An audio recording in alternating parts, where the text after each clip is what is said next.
My own daughter shoved me down a flight of concrete stairs and walked away. As I lay in the dark with a shattered hip, her husband looked down from the landing and told her to let me die down there. But before I lost consciousness, I pulled a phone from my pocket and made one single call. What happened next completely erased their existence.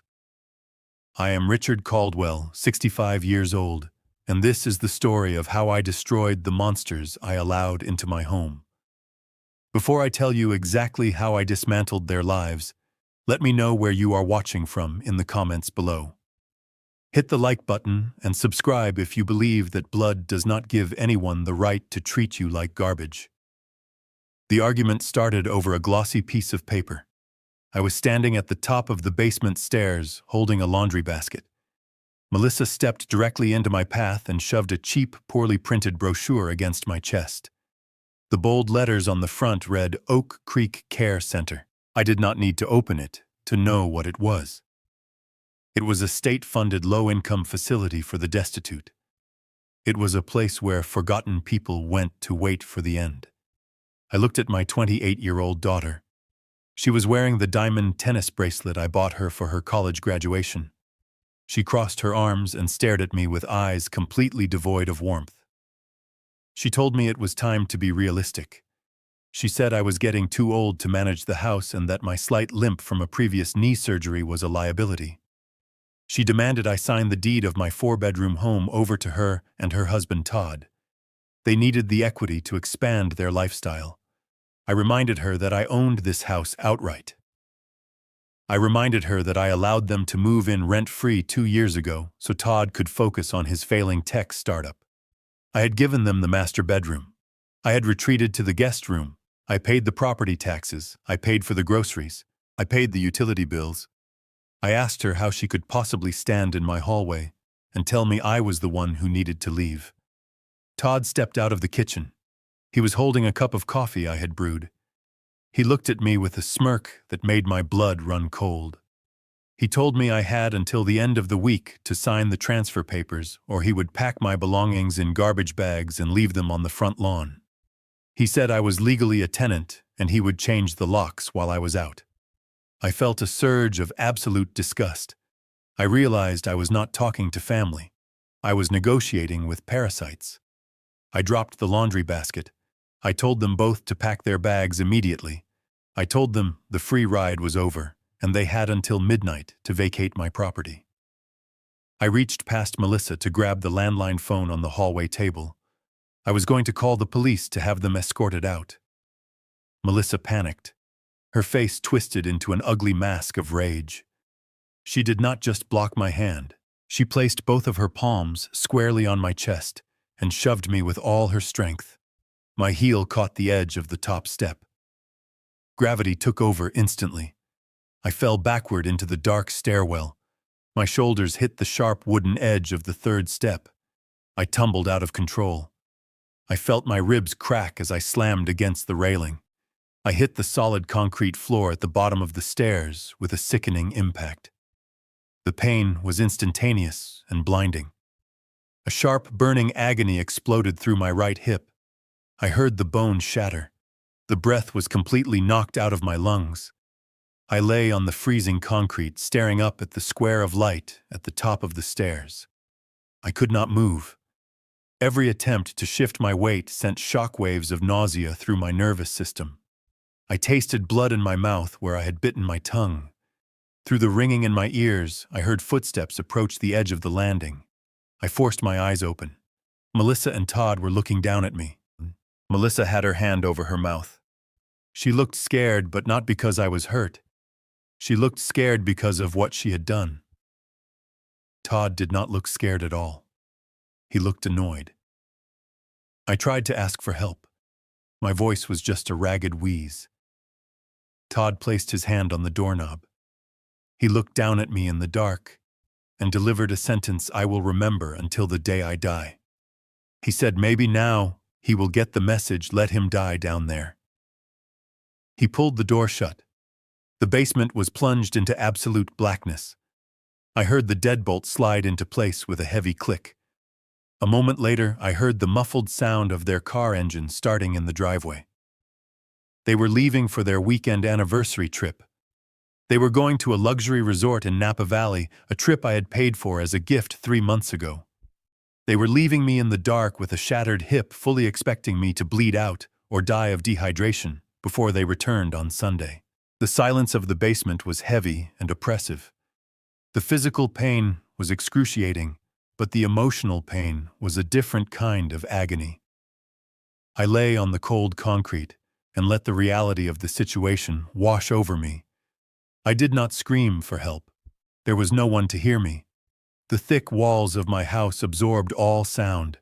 Screaming would only waste my energy. I closed my eyes and focused on my breathing. I had to separate the physical trauma from my mind. In that dark, freezing basement, Richard the father died. The man who had stayed up all night rocking a sick baby to sleep was gone. The man who had written endless checks to cover Todd's business mistakes was gone. The father who made excuses for his daughter's selfishness was dead on the concrete floor. In his place, a cold, calculating tactician woke up. I did not feel sorrow anymore. I did not feel the urge to cry. I felt a profound, icy clarity. I realized that my entire relationship with my daughter was a transaction. I was an automatic teller machine. When the machine stopped dispensing cash and refused to hand over the bank vault, they tried to destroy the machine. I was not going to let them destroy me. I was going to dismantle their lives with surgical precision. I knew exactly how fragile their world was because I was the only thing holding it up. Todd thought he was a brilliant entrepreneur. He thought he had secured millions in venture capital for his tech startup. He did not know that the anonymous holding company funding his dreams was entirely controlled by me. I had funneled my own retirement money into his business through a proxy to save his pride. That contract included severe morality clauses. I had the legal power to freeze every asset he possessed with a single signature. I forced my left hand into the pocket of my trousers. Every millimeter of movement felt like glass tearing through my hip. Sweat poured down my face in the freezing air. It took me 3 agonizing minutes to pull out my emergency cell phone. I gripped the device tightly. I did not dial emergency services first. If I called the police right now, they would arrest Melissa for simple assault. Todd would hire a lawyer using the startup funds I provided. They would post bail. They would fight me in court. They would claim it was an accident. I wanted them to lose everything. I wanted them to face total financial and social annihilation. I unlocked the phone and dialed a private number. It rang twice. Jonathan Pierce answered. Jonathan had been my corporate attorney for 30 years. He was a ruthless, brilliant man who helped me build and sell my logistics empire. He knew all my secrets. He knew the structure of the holding company. I spoke slowly, forcing the words out through the pain. I told him to execute Protocol Omega. Jonathan went completely silent for 2 seconds. Protocol Omega was a contingency plan we drafted years ago. It meant I was under severe threat and required immediate unilateral transfer of all my assets into an impenetrable trust. It meant activating the destruction clauses on all conditional investments, including Todd's company. Jonathan asked me where I was and what had happened. I told him I was locked in my own basement with a broken hip, and my daughter put me here. I told him to lock down the accounts, transfer the deed of my house to the commercial trust, and then call an ambulance to my address. I ended the call and dropped the phone on the concrete. The trap was set. The gears of their destruction were already turning. Now I just had to survive the night. 30 minutes later, the silence was shattered by the sound of heavy boots on my front porch. I heard the loud, authoritative voices of paramedics. I heard the splintering crack of wood as they broke down the front door. Heavy footsteps rushed down the hallway. The deadbolt on the basement door was smashed open. Flashlights cut through the darkness, blinding me. 2 paramedics rushed down the stairs, their radios crackling. They knelt beside me, assessing my injuries, shouting medical jargon to each other. They carefully stabilized my neck and began preparing a backboard. A police officer walked down the stairs, shining his flashlight around the room. He looked at the locked door, then looked down at me. He asked me directly what happened and who locked the door. I looked at the officer. My hip was screaming in agony. My vision was blurring at the edges. I knew that one word from me would send squad cars to intercept Melissa and Todd on the highway. But that was not the plan. The plan required them to believe they had won. The plan required them to walk back into this house thinking they were the masters of the universe. I took a shallow breath and lied. I told the officer I tripped in the dark while carrying laundry. I told him the door must have blown shut, and the old lock jammed. The officer looked skeptical, but he wrote it down in his notebook. The paramedics lifted me onto the stretcher. The pain caused me to black out for a few seconds. When I opened my eyes again, they were loading me into the back of the ambulance. The cold night air hit my face. I looked back at my house. The front door was splintered and broken. The house was empty. Melissa and Todd were drinking champagne in Napa Valley, toasting to my demise. They had no idea that while they were celebrating, I had just erased their entire future. I closed my eyes as the ambulance sirens began to wail, ready to begin the next phase of the war from my hospital bed. I floated up from the deep chemical sleep of anesthesia. The transition felt like breaking through thick ice into a freezing reality. The harsh fluorescent lights of the recovery room burned through my eyelids. A rhythmic beeping tracked my heartbeat. I tried to shift my weight, and a sharp jolt of absolute agony shot through my right side.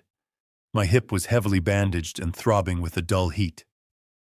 The surgeon had spent 4 grueling hours reconstructing my shattered bone with titanium plates and heavy medical screws. I was trapped in this hospital bed, temporarily crippled, but my mind was sharper than it had been in decades. I looked at the digital clock mounted on the pale green wall. It was Tuesday morning. 2 days had passed since my daughter shoved me down the stairs. 2 days since Melissa and Todd locked the door and left me. They were still in Napa Valley, sipping expensive wine on my dime, completely unaware that the ground beneath their feet was about to open up and swallow them whole. A heavy knock broke my concentration. The door swung open, and a man in a wrinkled gray suit walked into the room. He held a thick manila folder in his left hand and a steaming paper cup of coffee in his right. He flashed a silver badge clipped to his leather belt. He introduced himself as Detective Lawson from the local precinct. He had a weathered face and intensely observant eyes. He pulled a plastic chair to the side of my bed and sat down without offering any empty sympathies. He opened the folder and took out the incident report filed by the responding officers. He looked at me with a cold, calculating gaze. He told me the paramedics had to use a heavy steel battering ram to destroy my front door. He said they found me unconscious at the bottom of the basement stairs with a severe compound fracture. Then he leaned forward, rested his elbows on his knees, and stated the most glaring inconsistency in the entire police report. He said the basement door was deadbolted from the hallway side. Detective Lawson asked me how a grown man goes down to the basement to do laundry and somehow locks a heavy deadbolt behind himself from the outside. He watched my face closely for any sign of panic or deception. He told me the responding officer noted that my large house was completely empty. He asked exactly where my daughter and son-in-law were during the incident. He was fishing for the truth. He suspected elder abuse. His professional instincts were perfectly accurate. If I told him what really happened on that landing, he would issue a felony arrest warrant before lunch. Melissa would be dragged out of her luxury resort in handcuffs. But a simple assault charge was not enough for me. The broken justice system would offer her a favorable plea deal.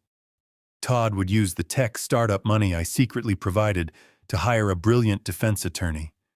They would paint me as a confused old man and walk away with a slap on the wrist.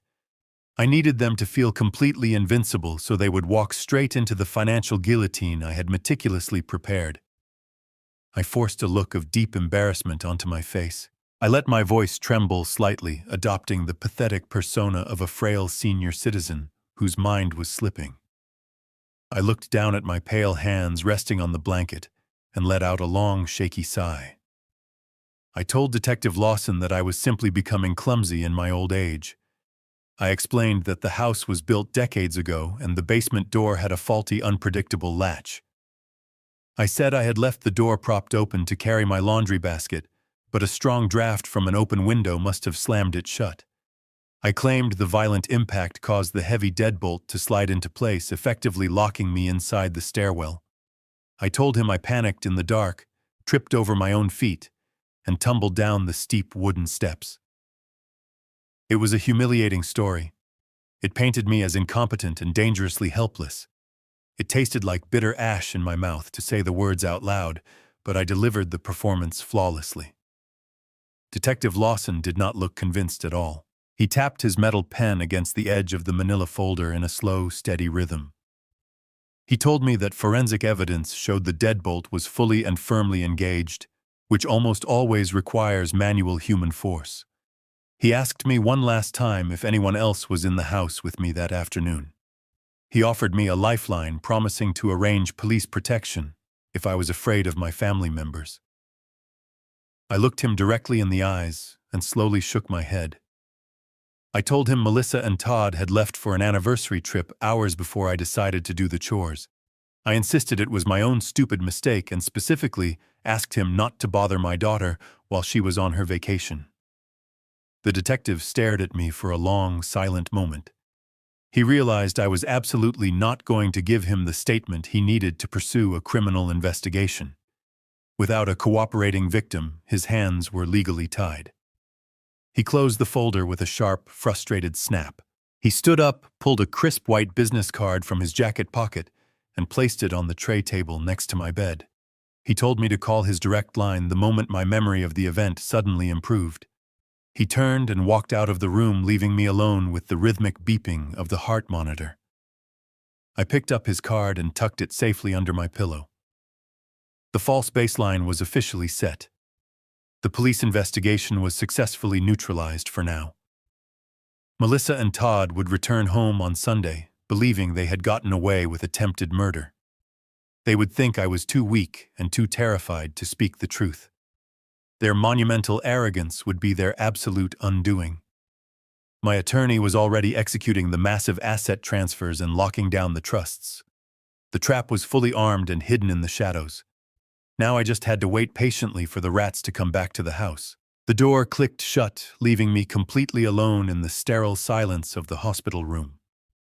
The rhythmic beeping of the heart monitor was the only sound keeping me company. I stared at the blank white ceiling.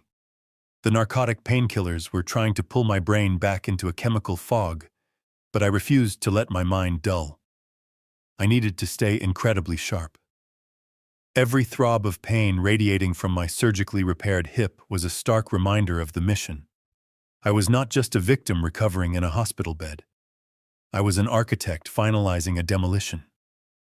My thoughts drifted to Todd. I pictured his smug face looking down at me in the dark basement. Todd genuinely believed he was a titan of industry. He walked around my house in tailored Italian suits, drinking my expensive scotch, talking loudly on his phone about synergy and market disruption. He thought he was a self-made millionaire on the verge of changing the world with his software company. The absolute delusion of the man was staggering. Todd was not a genius. He was a parasite wearing a silk tie. 3 years ago, Todd was drowning in debt. His first 2 business ventures had collapsed entirely due to his own sheer incompetence and arrogance. He had burned through his personal savings. He had secretly drained my daughter's college fund, which I had generously transferred to her when she married him. They were on the brink of total bankruptcy. Melissa had come to me sobbing in the kitchen late one night. She begged me to save them. She pleaded with me to invest in Todd's new tech startup, claiming it was his final chance to prove himself. I had just finalized the sale of my commercial logistics empire. I had more liquid capital than I could spend in 3 lifetimes. But I knew that simply handing Todd a check would destroy whatever shred of pride he had left, and he would resent me for it. I wanted to protect my daughter's marriage. I wanted to give them a solid foundation. So I made the biggest mistake of my life. I decided to help them in absolute secret. I called Jonathan Pierce into my private study. We spent 3 days constructing a completely untraceable financial apparatus. We created a shadow entity named Vanguard Horizon Ventures. It was an anonymous holding company registered offshore, buried under layers of impenetrable corporate privacy laws. On paper, it was a ruthless elite venture capital firm. In reality, it was just me sitting at my mahogany desk, funding my arrogant son-in-law with my own retirement money. Vanguard Horizon Ventures officially approached Todd with an investment offer. We injected $3 million in seed capital into his failing software company. I will never forget the day Todd rushed into my living room waving the term sheet in my face. He was practically vibrating with arrogance. He bragged that a major institutional investor had recognized his unparalleled brilliance. He told me that traditional businessmen like me simply did not understand the modern digital economy. I smiled, congratulated him, and poured him a glass of my best whiskey. I let him believe he was a king. With that $3 million, Todd and Melissa transformed into monsters. They leased luxury vehicles and parked them in my driveway. They bought designer clothes and filled my closets. They started taking lavish vacations to Europe and the Caribbean. And while they spent my hidden money like water, their contempt for me grew daily. They moved into my house to save on living expenses, claiming they needed to reinvest their personal income into the business. They took over the master suite. They banished me to the small guest room down the hall. They began treating me like a bothersome roommate, and eventually like a despised servant. They completely forgot that I was the one paying the property taxes and the grocery bills. They viewed my existence as a burden on their glamorous lifestyle. But I was not a foolish old man. I did not build a massive logistics empire by writing blank checks based on blind trust. I was a pragmatic businessman who understood the darkest corners of human nature. When Jonathan Pierce drafted the venture capital contract for Vanguard Horizon Ventures, I insisted on inserting a very specific legal mechanism. Buried deep within the 70 pages of dense corporate jargon was an ironclad morality and ethical conduct clause. This clause was an absolute financial guillotine. It stipulated that if the founder of the company engaged in any illegal activity, demonstrated severe moral turpitude, or was implicated in elder abuse, Vanguard Horizon Ventures had the unilateral right to freeze all operating accounts instantly.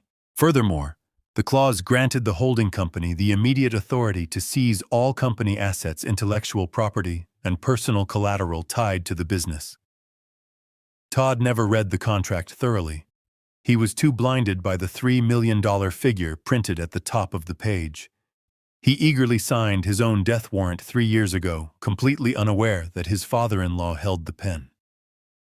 When I lay bleeding on the freezing concrete of my basement and told Jonathan Pierce to execute Protocol Omega, I pulled the lever on that guillotine.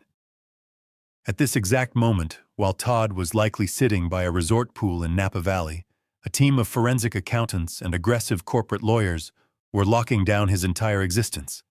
His business bank accounts were currently showing a balance of absolute zero. His corporate credit cards were dead pieces of plastic. The servers hosting his software were being legally seized. He was a completely ruined man. He just had not checked his email yet. I looked up at the digital clock on the hospital wall. It was nearly noon. Their anniversary trip was scheduled to end today. The luxury resort would have tried to charge his corporate card for the final bill. The card would decline. He would try another. It would also decline. Panic would set in. They would rush back to the city, confused and terrified by the sudden collapse of their wealth. And then they would remember the old man they left locked in the basement. They would come rushing to the hospital. They needed me now more than ever. They needed my house. They needed me to sign the property deed over to them so they could quickly sell it to cover the sudden, inexplicable evaporation of their finances. They would walk through that hospital door, wearing perfect masks of deep concern. Melissa would hold my hand and pretend to cry. Todd would stand in the corner playing the supportive husband. They would bring the low-income nursing home transfer papers, ready to force my signature through intimidation. I adjusted my posture against the stiff hospital pillows. I took a deep breath, ignoring the sharp pain radiating from my ribs. I was completely ready for them. I had spent my entire life building businesses, but this was going to be my ultimate masterpiece. I was going to look my daughter directly in the eyes, smile gracefully, and give her exactly what she wanted, knowing it would drag her straight into a hell of her own making. The heavy wooden door to my hospital room swung open with a dramatic bang. Melissa rushed into the room, gasping for air as if she had just run a marathon. Todd followed closely behind her. They were both still wearing their expensive resort clothing from Napa Valley. Melissa had a designer silk scarf wrapped around her neck, and her face was flushed. She immediately threw herself across my bed, burying her face into my shoulder and bursting into loud theatrical sobs. She cried out my name, wailing about how terrified she was when she received the phone call from the hospital. Todd stood at the foot of the bed, placing a comforting hand on her back and putting on a mask of deep, solemn concern. A young floor nurse had followed them into the room carrying a clipboard. She looked at my daughter with complete sympathy. The nurse gently touched Melissa on the arm and whispered that I was going to be fine, explaining that the surgery was a success. Melissa looked up at the nurse with tears streaming down her perfectly made-up face. She thanked the nurse profusely, playing the role of the devoted, heartbroken daughter to absolute perfection. She talked about how much they loved me and how they had rushed back from their anniversary trip the absolute second they heard the terrible news. I lay perfectly still against the stiff hospital pillows. I endured the sickening weight of her body against my shattered hip. I did not say a word. I just watched the performance play out, completely fascinated by the sheer magnitude of her sociopathic lying. The nurse checked my intravenous drip, gave us a warm smile, and quietly backed out of the room, closing the heavy door behind her. The click of the latch echoed in the silent room. The transformation was instantaneous and terrifying. The very second the door clicked shut, Melissa stopped crying. She pushed herself off my chest, wiped the fake tears from her cheeks, and smoothed out the wrinkles in her expensive silk blouse. The look of deep concern completely vanished from Todd's face, replaced immediately by a look of cold, calculating irritation. He checked his heavy gold watch, crossed his arms, and leaned against the cold, cinder-block wall. The loving family illusion evaporated, leaving only the two parasites I had allowed into my home. Melissa pulled a sleek leather folder from her designer handbag and tossed it onto my tray table. It landed with a heavy, authoritative thud. She opened it to reveal a stack of legal documents and the same glossy brochure for the Oak Creek Care Center that had started this entire nightmare 2 days ago. She pulled a silver pen from her purse and placed it deliberately next to the papers. She did not ask how my surgery went. She did not ask about my pain. She looked directly into my eyes, with a gaze as cold as absolute zero. She told me that the doctors said I would need months of physical therapy and round-the-clock care.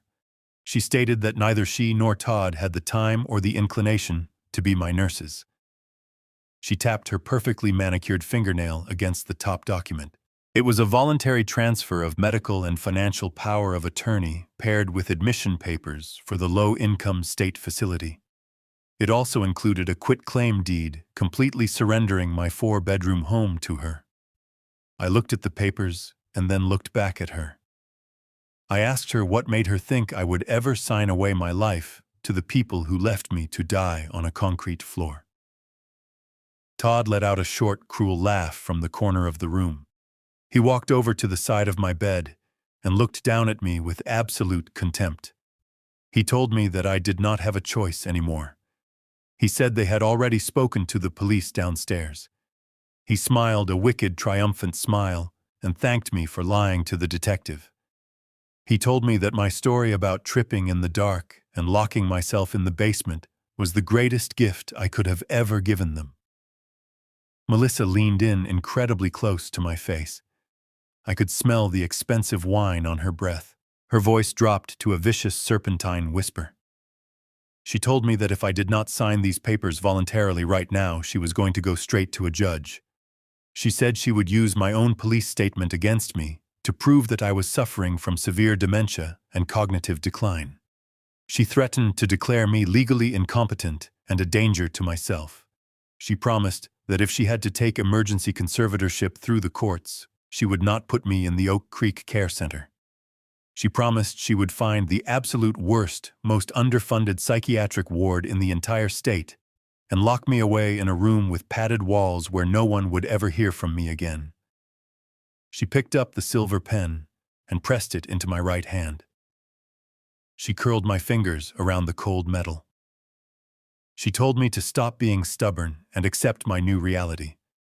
She said I had lived a good life, but my time was over, and it was their turn to enjoy my wealth. She commanded me to sign the documents and be grateful they were even bothering to handle my transition. This was the exact moment I had been waiting for. I needed them to believe they had completely broken my spirit. I needed them to feel a false sense of absolute victory. I let my hand begin to shake violently. I let my breathing become rapid and shallow, simulating a panic attack. I darted my eyes between the two of them, projecting pure, unadulterated terror. I squeezed my eyes shut and forced a single, pathetic tear down my cheek. I whispered that they could not do this to me. I begged them in a frail, broken voice to let me go home. Todd sneered in disgust. He grabbed the back of my hospital bed and shook it slightly, sending a flare of blinding pain through my hip. He told me to shut up and sign the damn papers before they left me to rot in this bed. I kept my hand shaking. I slowly lowered the tip of the silver pen to the signature line of the first document. I hesitated, letting out a soft, defeated sob. Melissa tapped the paper impatiently. I pressed the pen down and signed my name. I moved to the next page and signed again. I signed away my medical rights. I signed the admission forms for the wretched nursing home. I signed the quitclaim deed to my beautiful house. I signed every single page they put in front of me, making sure my handwriting looked weak and erratic. When I finished the final signature, the pen slipped from my trembling fingers and clattered onto the floor. I let my head fall back against the pillow and closed my eyes, acting like a man who had just lost his entire soul. Melissa snatched the documents off the tray table with lightning speed. She quickly inspected every single signature, a look of pure, greedy ecstasy spreading across her face. She slid the papers back into her leather folder and snapped it shut. She looked at Todd and nodded. The transaction was complete. They had extracted everything they wanted from me. Melissa did not offer a single word of comfort. She did not say goodbye. She turned her back on me and walked briskly toward the door. Todd followed her, pausing only to look back at me one last time. He gave me a mocking salute, smiled his arrogant smile, and stepped out into the hallway. The heavy wooden door swung shut, leaving me alone in the silence once again. I opened my eyes. The shaking in my hands instantly stopped. The pathetic, terrified expression completely vanished from my face. I reached under my hospital pillow and pulled out the burner phone I had hidden there. The papers I had just signed were completely legally meaningless. They were entirely void. They were void because 12 hours ago my attorney, Jonathan Pierce, had already legally transferred all of my assets, including the house, into an irrevocable commercial trust that I did not directly control. Furthermore, my medical power of attorney had already been legally transferred to Jonathan Pierce early this morning. Melissa and Todd thought they were walking out of this hospital as millionaires. They thought they owned my home. They thought they controlled my medical destiny. In reality, they were walking out holding a folder full of worthless paper, heading back to a house they no longer owned, funded by a company that had just been legally seized. I dialed Jonathan Pierce's number. The illusion was over. It was time for the midnight escape. The digital clock on the wall read 11:45.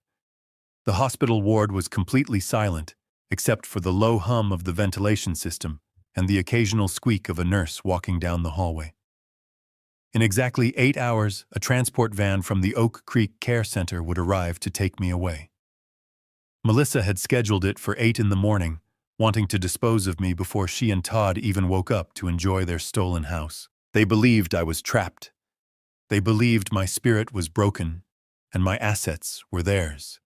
I lay in the dim light, staring at the ceiling, waiting for the cavalry I had summoned.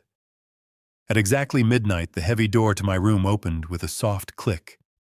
It was not a nurse checking my vitals. A tall man, in a flawlessly tailored charcoal suit, stepped into the room. It was Jonathan Pierce. My attorney did not look like a man visiting a sick friend. He looked like an executioner arriving for a scheduled appointment. Behind him walked a woman carrying a heavy leather briefcase and a man in a crisp white medical uniform. Jonathan walked to the side of my bed and looked down at me. His face was completely unreadable, a mask of pure professional detachment. He did not offer any empty sympathies about my broken hip. He simply nodded and said it was time to go to work. Jonathan introduced the woman as a private notary public. He introduced the man as the head of a private medical transport team waiting at the loading dock. Jonathan snapped his briefcase open and placed a thick stack of documents on my tray table. These were not the cheap downloaded forms Melissa had shoved in my face hours earlier. These were ironclad, heavily drafted legal instruments designed to completely dismantle my daughter's entire future. Jonathan handed me a heavy gold fountain pen. He explained the first document. It was a complete and immediate revocation of the medical and financial power of attorney I had just signed for Melissa. Because I was currently of sound mind and signing in the presence of an independent legal notary, the documents Melissa held were instantly rendered null and void. I gripped the pen firmly. My hand did not shake this time. I signed my name with heavy, deliberate strokes. The notary stamped the page, sealing my daughter's fate. Jonathan moved to the next document. It was the formal activation of the commercial trust. He explained that as of this exact moment, my 4-bedroom house was legally owned by a corporate entity that I did not directly manage. Melissa's quitclaim deed was completely worthless because I no longer owned the property to give it away. The new corporate owners had already issued a formal notice to vacate, which would be delivered to the house in exactly 48 hours. I signed the transfer papers. The notary stamped them. Then came the final and most devastating piece of paperwork. Jonathan pulled out the Vanguard Horizon Ventures executive ledger. He pointed to the clause governing Todd's tech startup. He confirmed that the morality clause had been triggered the moment I called him from the basement. However, this document authorized the immediate liquidation of all company assets to recover my initial $3 million investment. By signing this paper, I was giving Jonathan the legal authority to drain Todd's business accounts, seize his servers, and lock him out of his own office building before sunrise. I looked at the signature line. I thought about Todd telling my daughter to let me die on the concrete floor. I did not hesitate for a single second. I signed the paper. The notary stamped it. The financial guillotine was officially armed and ready to drop. Jonathan gathered the documents and placed them safely inside his leather briefcase. He looked at me and said the legal wall was built. Now we had to get me out of the hospital before the morning shift arrived. The medical transport specialist stepped forward. He calmly explained that he had already coordinated my discharge with the hospital administration.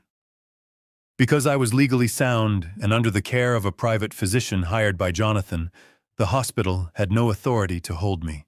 I was leaving against medical advice which completely bypassed the transfer orders Melissa had arranged. The specialist signaled into the hallway. 2 more medical technicians entered the room pushing a high-end specialized transport stretcher. Moving me was an incredibly painful process.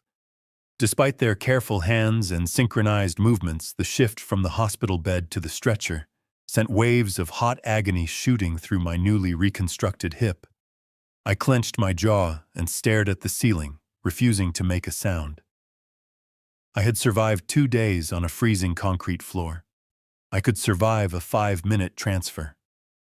They secured me to the stretcher with heavy nylon straps and covered me with a thick, warm blanket. Jonathan walked out into the hallway first, clearing the path. The medical technicians rolled my stretcher out of the room. We did not go toward the main lobby. We moved silently down the dimly lit corridor toward the service elevators. We passed the nurses' station, where the night staff simply nodded at my attorney. Money and influence moved mountains, and Jonathan Pierce knew how to navigate both flawlessly. The elevator doors opened, and we descended into the basement of the hospital. It felt poetic. My nightmare had started in a dark basement, and my rebirth was beginning in another. We exited through the loading dock doors. The cold night air washed over my face, carrying the scent of rain and city asphalt. It was the most beautiful thing I had ever smelled. A sleek, unmarked medical transport van was waiting with its rear doors open. They carefully loaded me into the back of the van. The interior was like a mobile intensive care unit, brightly lit and packed with advanced medical equipment. Jonathan stepped up to the open doors and looked at me one last time before we departed. He told me that my new accommodations at the private rehabilitation estate were fully prepared and highly secure. He promised me that by the time I woke up tomorrow, Melissa and Todd would be living in a completely different reality. He stepped back, and the heavy doors slammed shut, plunging me into a quiet, secure environment.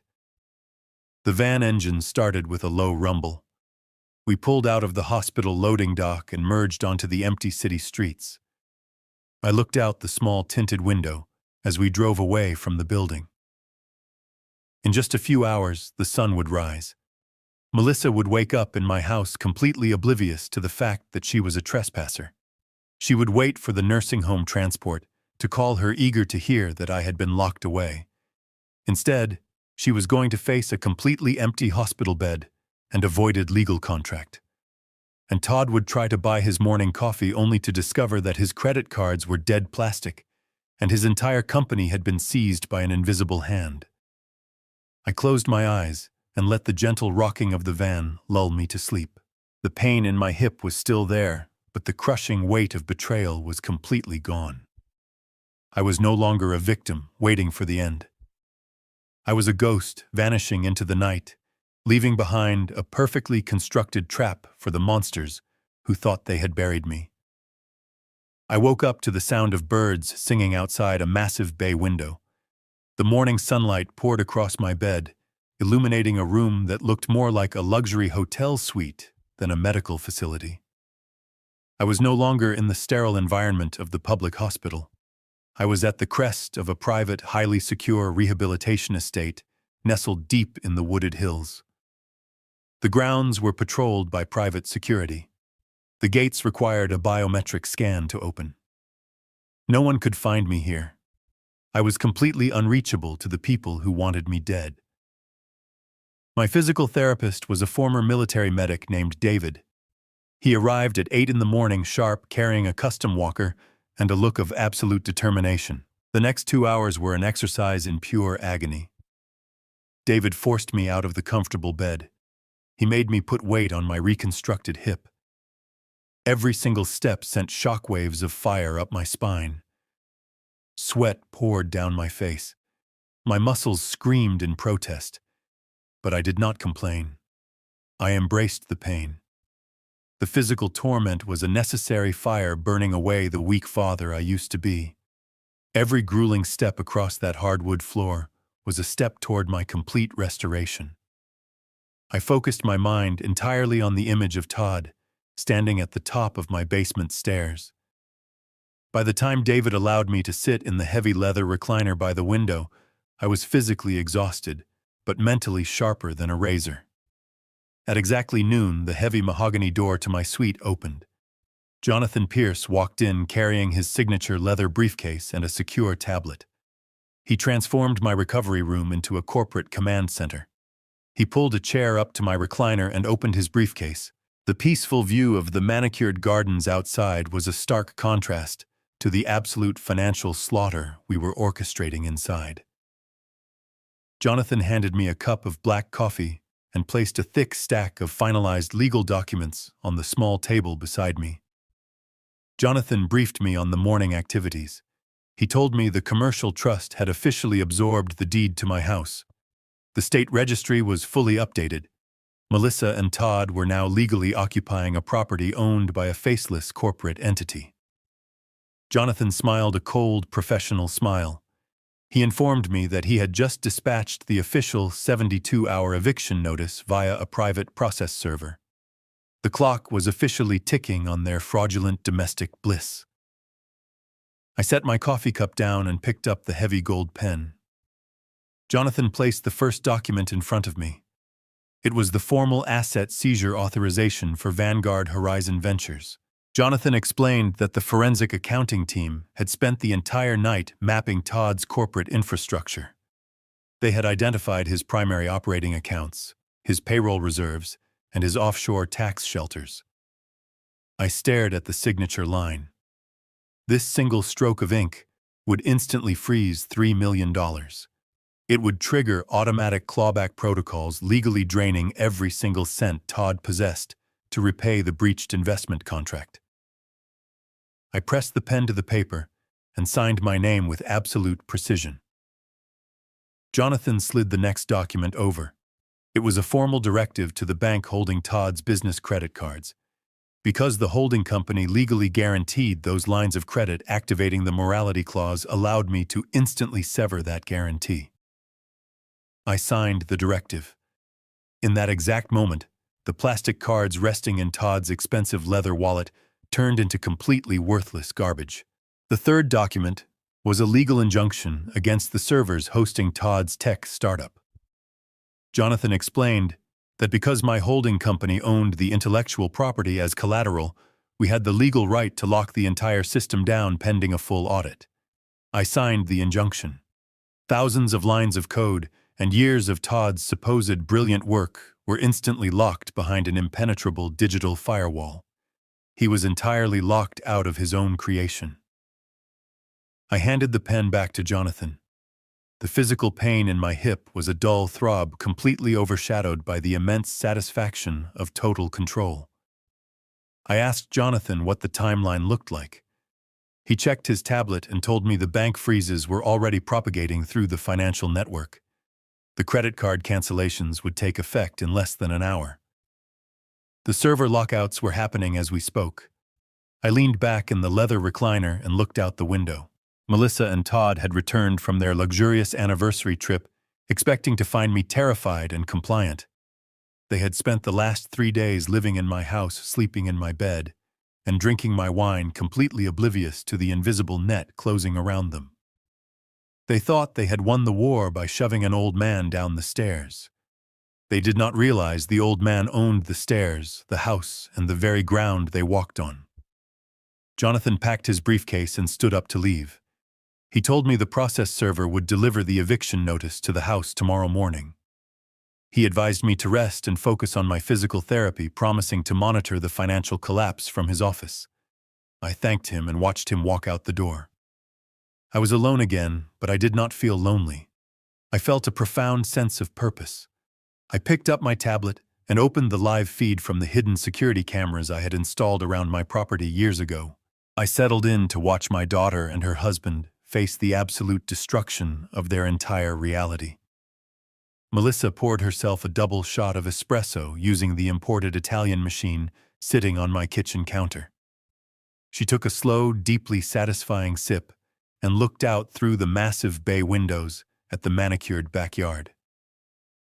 It was Wednesday morning, just hours after they had forced me to sign my life away in that dim hospital room. She was wearing a pristine white silk robe, acting exactly like the lady of the manor. There was not a single ounce of guilt in her body. She did not feel remorse for shoving her own father down a flight of concrete stairs. She did not feel a shred of pity leaving me to rot in a state-funded facility. She only felt the intoxicating rush of unearned wealth. She turned to Todd, who was sitting at the custom mahogany dining table tapping away on his silver laptop. She told him they needed to move aggressively. She wanted the house listed on the market by Friday afternoon. She calculated that my property, located in one of the most exclusive neighborhoods in the county, would easily fetch over $2 million. Todd did not look up from his screen. He simply nodded and agreed, stating that the sudden injection of cash would allow them to upgrade to a massive penthouse downtown, while simultaneously expanding his software company. They were dividing my corpse before it was even cold. They had invited Evelyn Cross to the house for a 9 o'clock appointment. Evelyn was the most ruthless, successful, and exclusive real estate broker in the city. She only handled multi-million-dollar estates, and she was exactly the kind of shark Melissa wanted to represent her stolen asset. Right on schedule, the heavy brass knocker on the front door echoed through the hallway. Melissa practically glided across the hardwood floor to open it. Evelyn stepped into the foyer, wearing a perfectly tailored navy blue suit and carrying a sleek leather portfolio. She possessed an air of total professional dominance. Melissa welcomed her in with a sickeningly sweet smile, offering her coffee and pastries. Evelyn politely declined the refreshments.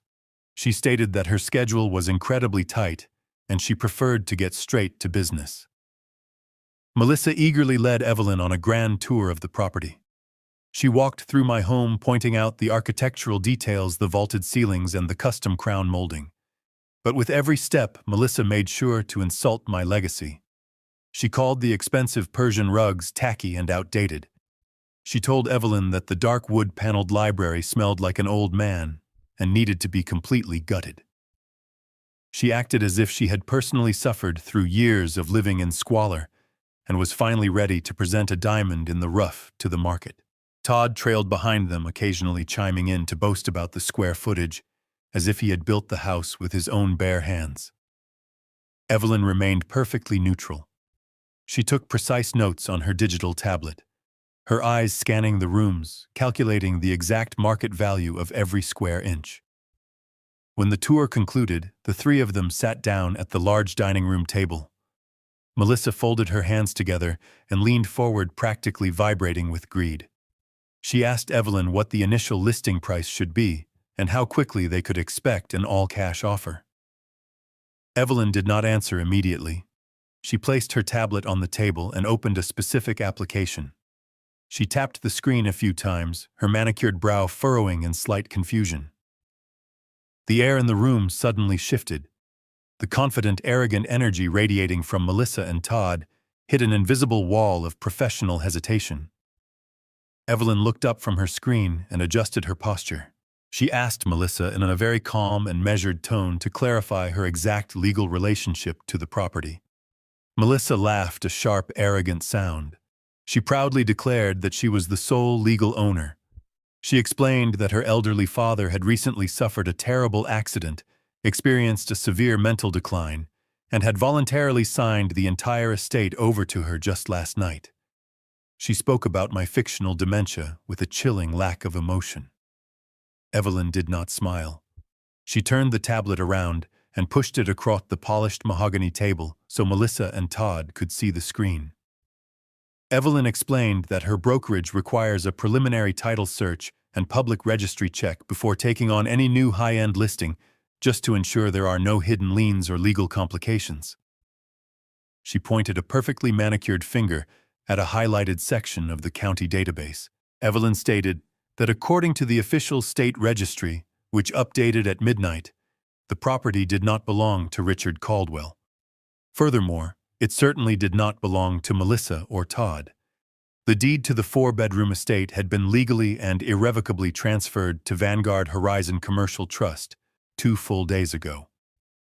The silence that fell over the dining room was absolute and suffocating. Melissa stared at the glowing screen of the tablet. The words Vanguard Horizon Commercial Trust reflected in her wide, panicked eyes.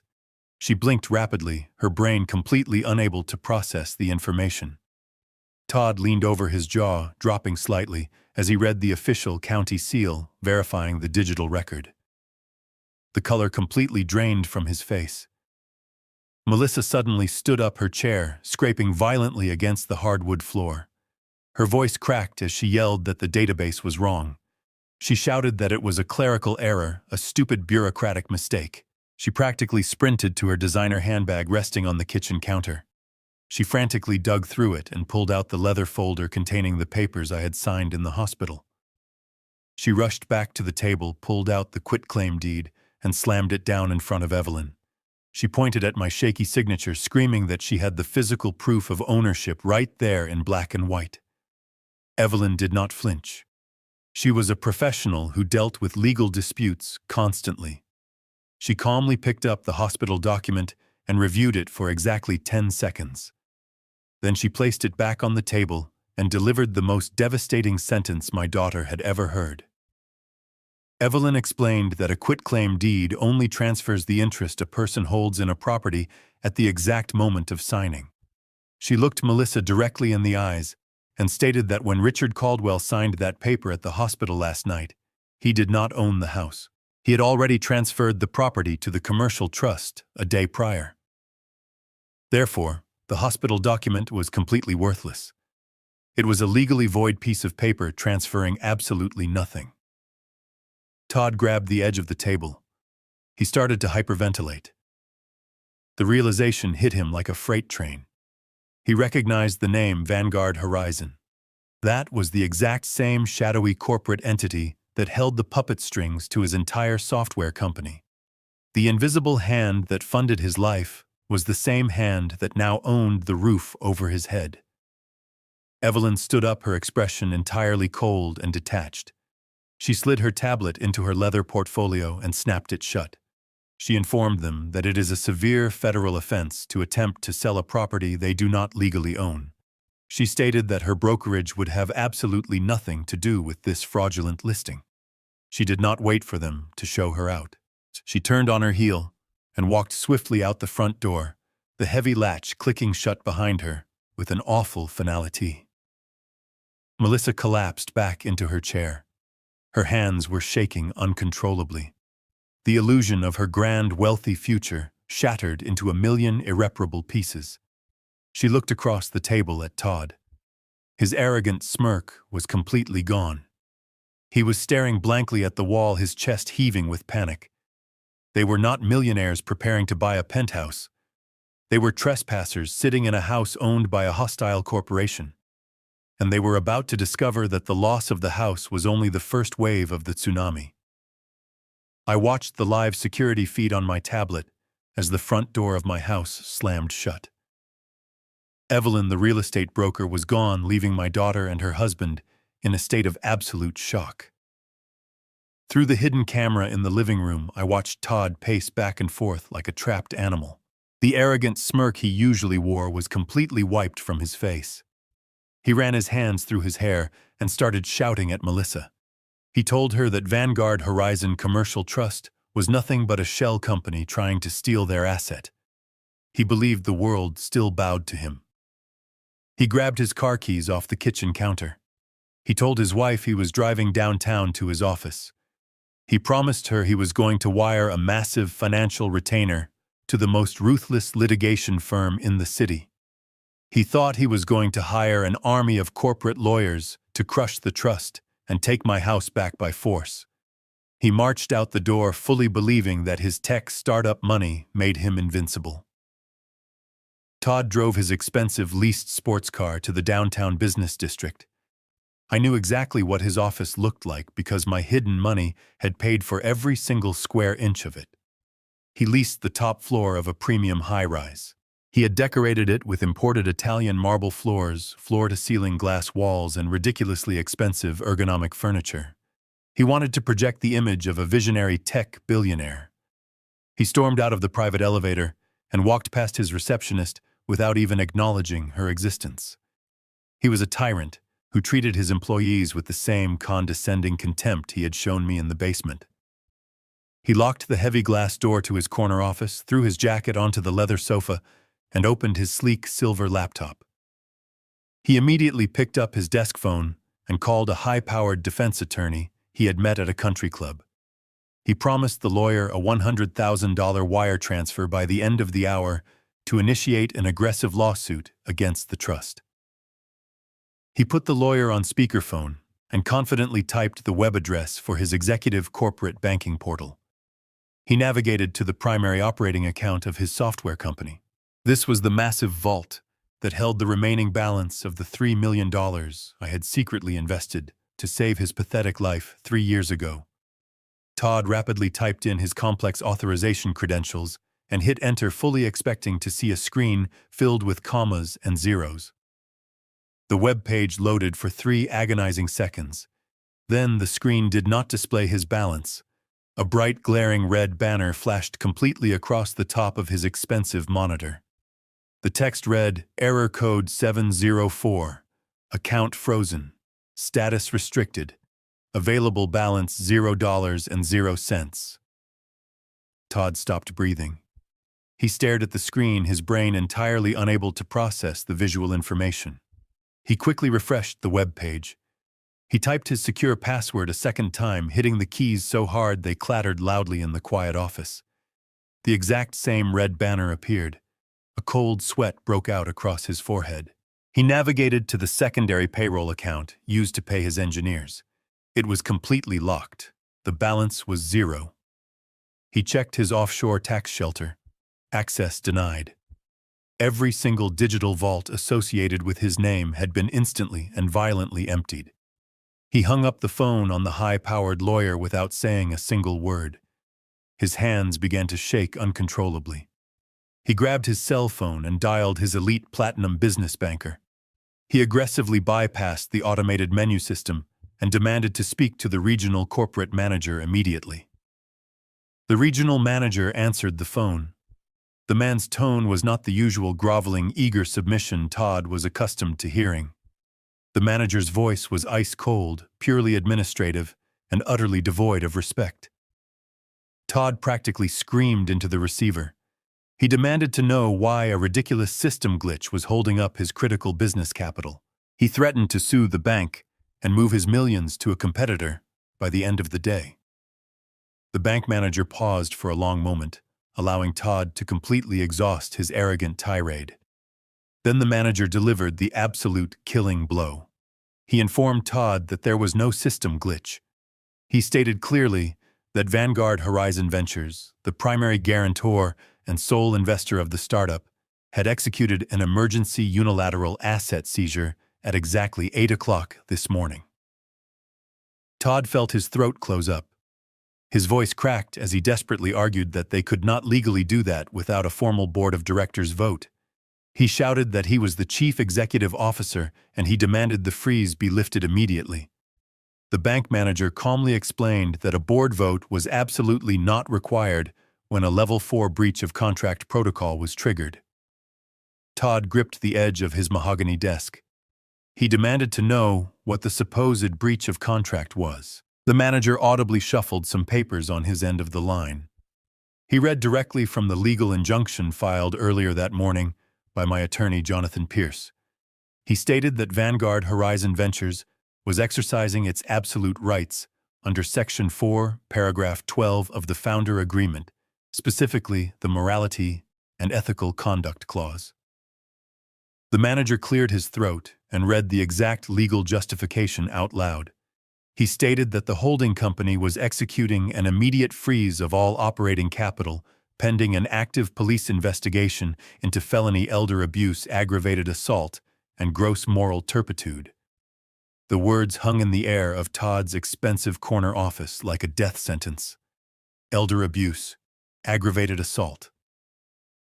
The bank manager asked Todd if he needed the police incident report number associated with the financial freeze. Todd dropped the cell phone onto his desk. The connection was still open. The manager's voice buzzing faintly from the speaker, but Todd could not form a single word. The invisible corporate holding company knew exactly what he had done in my basement. The horrific realization crashed down on him with the weight of a collapsing skyscraper. The holding company that owned his entire business was called Vanguard Horizon Ventures. The trust that had just legally evicted him from his home was called Vanguard Horizon Commercial Trust. The invisible billionaire investor he had been bragging about to his friends for 3 entire years was the exact same old man he had left to die on the freezing concrete floor. I was Vanguard Horizon. While Todd stood completely paralyzed behind his desk, the second phase of the destruction protocol automatically initiated. The lights on his high-speed internet router flashed violently and then turned solid red. His computer screen suddenly went completely black. A wall of scrolling white text appeared as the servers hosting his precious software were physically and digitally locked down by my cybersecurity team. The proprietary code he thought would make him famous was instantly encrypted and locked behind an impenetrable digital firewall. He was entirely locked out of his own creation.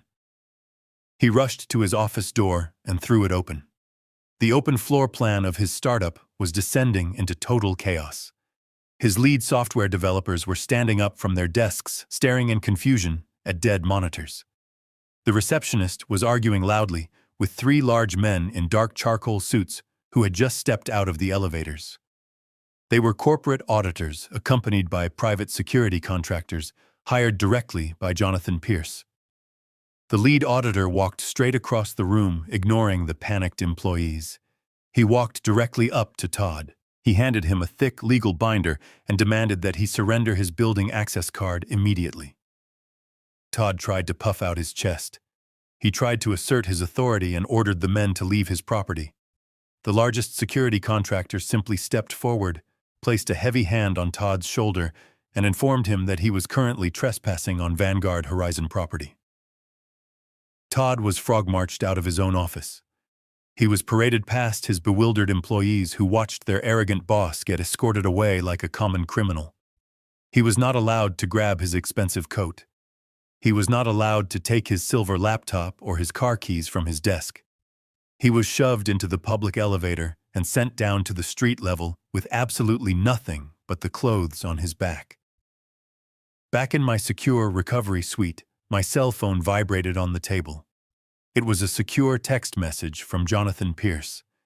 The message contained exactly 2 words: target neutralized, target. I smiled, picked up my cup of black coffee, and took a slow, deeply satisfying sip. Todd had walked into that office building, believing he was a king preparing to conquer the world. He was thrown out onto the sidewalk 10 minutes later as a completely broken peasant. He had absolutely no money to hire a lawyer. He had no money to pay his rent. He could not even afford to buy a cup of coffee. The parasite had been completely and surgically severed from the host, and his absolute starvation had finally begun. Todd did not drive his leased sports car back to my estate. He could not. His vehicle required a digital authorization key linked directly to his corporate executive account. While he was riding the elevator down to the street level, with the security contractors, my cybersecurity team had remotely deactivated his profile. When Todd reached the underground parking garage, the car completely refused to unlock. His corporate platinum credit card was declined at the automated taxi stand outside the building. His personal bank card was declined when he tried to order a premium rideshare service on his phone. The man who had strutted into his office building believing he was a titan of industry was forced to walk 2 miles in the afternoon heat to a public bus stop. He had to beg a city transit driver to let him ride for free because his expensive leather wallet contained absolutely nothing but dead plastic. When Todd finally pushed open the heavy mahogany front door of my home, he looked like a man who had aged 10 years in a single afternoon. He stumbled into the grand foyer, his tailored Italian suit soaked in sweat and covered in city dust. Melissa was sitting on the custom velvet sofa in the living room, nervously tapping her designer fingernails against her phone screen. She took one look at her husband's pale, defeated face and immediately demanded to know what the lawyers had said. She asked him how quickly they could file an injunction against the commercial trust and get the house back on the market. Todd collapsed into an armchair across from her. He could not even look her in the eye. He stared at his expensive shoes and delivered the news in a hollow, trembling voice. He told her there were no high-powered lawyers. He told her the business operating accounts were completely frozen. The executive credit lines were canceled, and the software servers were physically locked. He finally looked up at his wife, his eyes wide with absolute terror, and explained the most devastating truth of all. He told her that the anonymous billionaire investor they had worshipped for the past 3 years was not a stranger. It was her father. It was me. Melissa froze. The color completely drained from her face. She tried to speak, but only a dry gasp escaped her lips. Todd continued, his voice cracking with pure panic. He explained that my holding company had triggered a severe morality clause. He told her that I knew exactly what they had done in the basement. I had somehow orchestrated this entire financial slaughter from my hospital bed. They were completely and entirely broke. They did not have enough money to buy a single loaf of bread, let alone hire a corporate defense attorney to fight a billionaire trust. Melissa's initial shock rapidly morphed into a blinding, venomous rage. She absolutely refused to accept defeat. Her sheer arrogance simply would not allow her to believe that the old man she had shoved down the stairs had outsmarted her so thoroughly. She jumped up from the velvet sofa and began pacing the living room like a trapped animal. She shouted that I was bluffing. She screamed that I was just a weak, senile old man who was throwing a pathetic temper tantrum. She desperately convinced herself that I was still physically trapped in that hospital bed, heavily medicated, and completely under her legal control. She snatched her cell phone from the coffee table. She told Todd to stop crying like a pathetic child. She declared that she still held the absolute medical and financial power of attorney. She said she was going to call the hospital administration right now, order the doctors to declare me legally incompetent, and force the bank to unfreeze the accounts under her authority. She dialed the main number for the hospital, her hands shaking violently with adrenaline and fury. The phone rang 3 times before a senior administrative nurse answered the call. Melissa did not offer a polite greeting. She launched directly into a vicious, demanding tirade.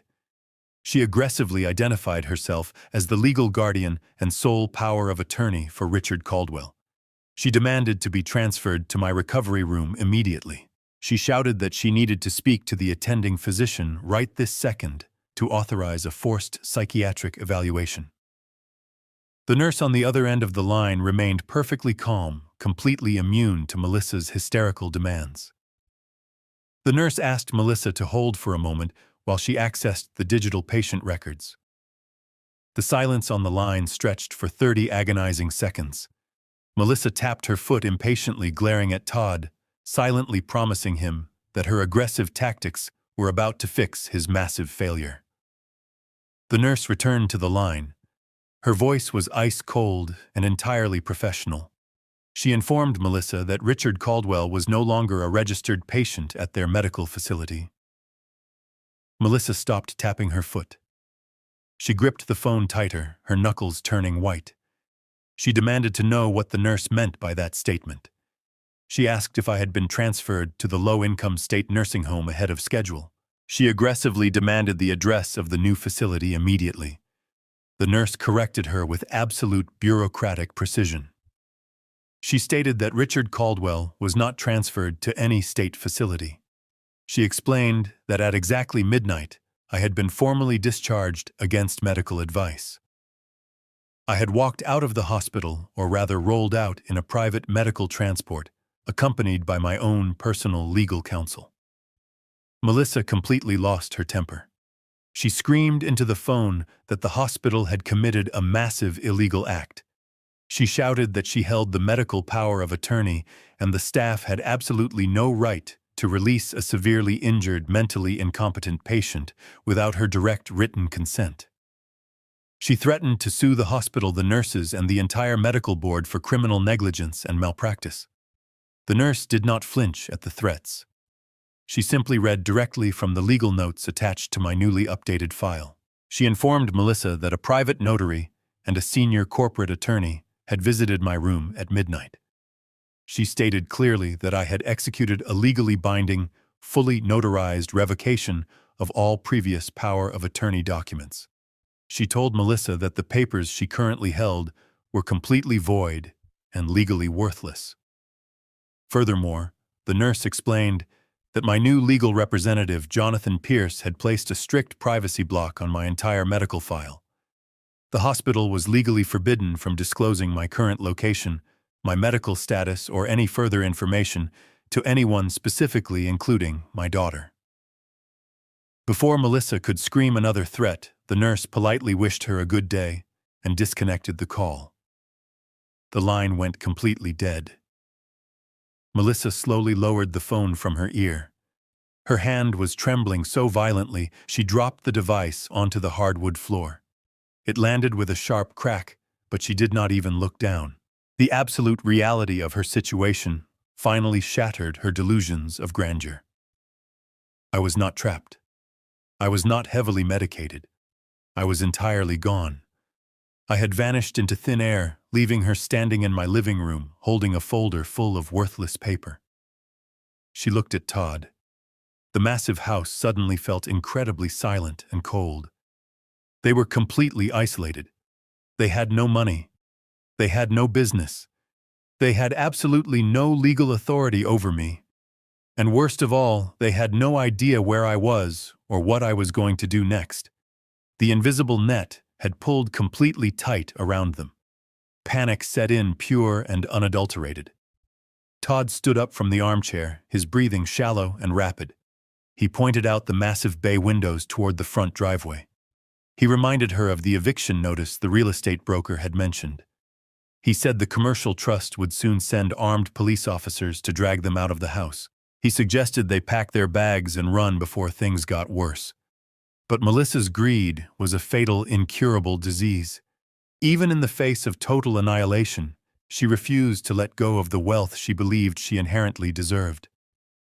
She looked around the grand living room, admiring the high vaulted ceilings and the expensive art hanging on the walls. She told Todd they were absolutely not leaving.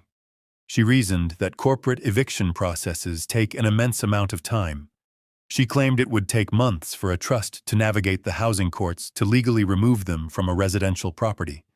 She formulated a desperate, completely illegal plan.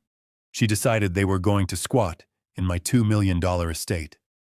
She told Todd to go down to the garage and find his heavy toolbox. She ordered him to change every single lock on the front, back, and side doors. She told him to nail the basement windows shut from the inside. She declared that this house was her castle, and she was not going to let a faceless corporation steal it from her without a massive fight. She also realized they needed cash immediately just to survive the week.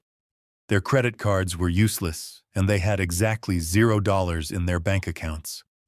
Melissa looked at my expensive collection of antique furniture, my vintage Persian rugs, and the glass display case in the study holding my rare vintage watches. She smiled a desperate, predatory smile. She told Todd they were going to throw a massive cash-only estate sale this coming weekend. They were going to illegally sell off every single valuable item in my home to wealthy buyers before the authorities could force them out. It was a completely reckless, deeply illegal move born of pure desperation and overwhelming greed. It was exactly the move I knew they would make. It was the absolute perfect setup for the final trap I had already prepared for them. Saturday morning arrived with bright sunshine. My house, the property currently owned by a commercial trust, was completely transformed. Melissa and Todd had spent the last 48 hours tearing through my personal belongings like ravenous scavengers. They were entirely cut off from the banking system. They had absolutely no access to their credit cards. They were starving for liquid cash to survive the weekend and to hire lawyers to fight the trust. Their brilliant, desperate solution was to host a massive cash-only estate sale disguised as an exclusive weekend cocktail party. Through the high-definition security cameras hidden in the ceilings, I watched the absolute desecration of my legacy. Melissa had hired a cheap catering company using the very last few dollars hidden in my emergency kitchen drawer. Waiters walked around my living room carrying trays of cheap champagne. The house was packed with dozens of wealthy, completely oblivious buyers from the surrounding neighborhood. These people thought they were attending a chic liquidation event. They had absolutely no idea they were actively participating in the mass fencing of stolen property. Melissa was standing near the grand fireplace wearing one of her most expensive designer dresses. She was holding a crystal glass and playing the role of the tragic, devoted daughter to absolute perfection. I listened through the hidden microphones as she lied directly to a group of potential buyers. She told them that her poor father had suffered a catastrophic mental breakdown. She claimed I was permanently relocated to a specialized memory care facility, and she was simply liquidating the estate to pay for my astronomical medical bills. The buyers nodded with deep sympathy and then eagerly handed her thick stacks of $100 bills to purchase my personal belongings. I watched her sell the antique mahogany writing desk I had purchased in London 30 years ago. She sold it to a local doctor for $4,000 in cash. She did not know that desk held the original blueprints for my first logistics warehouse. To her, it was just a piece of old wood blocking her path to a new penthouse. She stuffed the cash directly into a designer handbag resting on the mantel. Her eyes were completely glazed over with absolute greed. She actually believed she was outsmarting me. She thought that converting my physical assets into untraceable paper money would give her the ammunition she needed to fight the invisible trust. In the adjacent study, Todd was operating his own illegal auction. He looked absolutely terrible. His expensive suit was visibly wrinkled, and he had dark, heavy circles under his eyes. The stress of losing his entire software company was physically eating him alive. He was standing behind my heavy oak desk, desperately negotiating with a group of local jewelry collectors. Spread out across the desk was my entire collection of vintage mechanical watches. These were not just watches. They were the physical milestones of my entire life. There was the silver chronograph I bought the day my logistics company went public. There was the gold dress watch my late wife gave me on our 20th anniversary. Todd did not care about the history or the sentimental value. He only cared about the survival of his own inflated ego. I watched him argue aggressively with a buyer over the price of a rare Swiss timepiece. The buyer offered $8,000. Todd, sweating profusely, demanded $10,000, claiming he needed the cash immediately to secure a high-powered corporate lawyer. The buyer hesitated, then pulled a thick envelope of cash from his jacket and counted out $9,000. Todd snatched the money from the desk with trembling hands. He shoved the cash into a brown leather satchel sitting on the floor. He looked exactly like a desperate criminal emptying a bank vault seconds before the police arrived. He was constantly checking his cell phone frantically, waiting for the commercial bank to somehow magically restore his access. He was completely terrified of the invisible wall that had slammed down on his life. But instead of showing humility or remorse, his fear manifested as pure, reckless greed. He moved on to the next buyer, holding up my late wife's diamond tennis bracelet, auctioning it off to the highest bidder without a single shred of hesitation. He was selling the ghost of his mother-in-law just to keep his leased sports car. I sat in my secure recovery suite miles away, watching the live video feed on my secure tablet. My physical therapist had just left after a grueling 2-hour session. My surgically repaired hip was aching with a dull, persistent pain, but I did not take any of the prescribed painkillers. I wanted my mind to be completely clear and focused for the climax of this war. I watched these two parasites strip my life down to the bare studs. A weaker man might have cried seeing his precious memories sold for pennies. A different father might have called the police right then to stop the theft. But I did not lift a finger to intervene. I let them sell the expensive oil paintings right off the walls. I let them sell the vintage watches. I let them fill their designer bags with completely illegal cash. I needed them to commit to the crime completely and publicly. I needed the house completely full of high-profile witnesses. I needed them to hold the stolen money in their own hands so the criminal charges would be absolutely undeniable in a court of law. The more money they collected, the tighter they were wrapping the legal noose around their own necks. They were meticulously building their own prison cell, and I was simply watching the construction.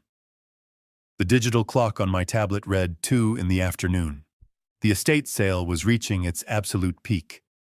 The grand living room was incredibly loud, with the chatter of wealthy buyers comparing their stolen treasures. Melissa was laughing loudly at a joke told by a neighbor, her designer bag completely bulging with illicit cash.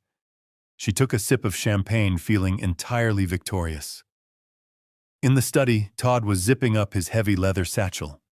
He took a deep, shaky breath, truly believing he finally had enough untraceable money to hire a legal team and start his massive counterattack against Vanguard Horizon. They thought they had successfully survived the storm.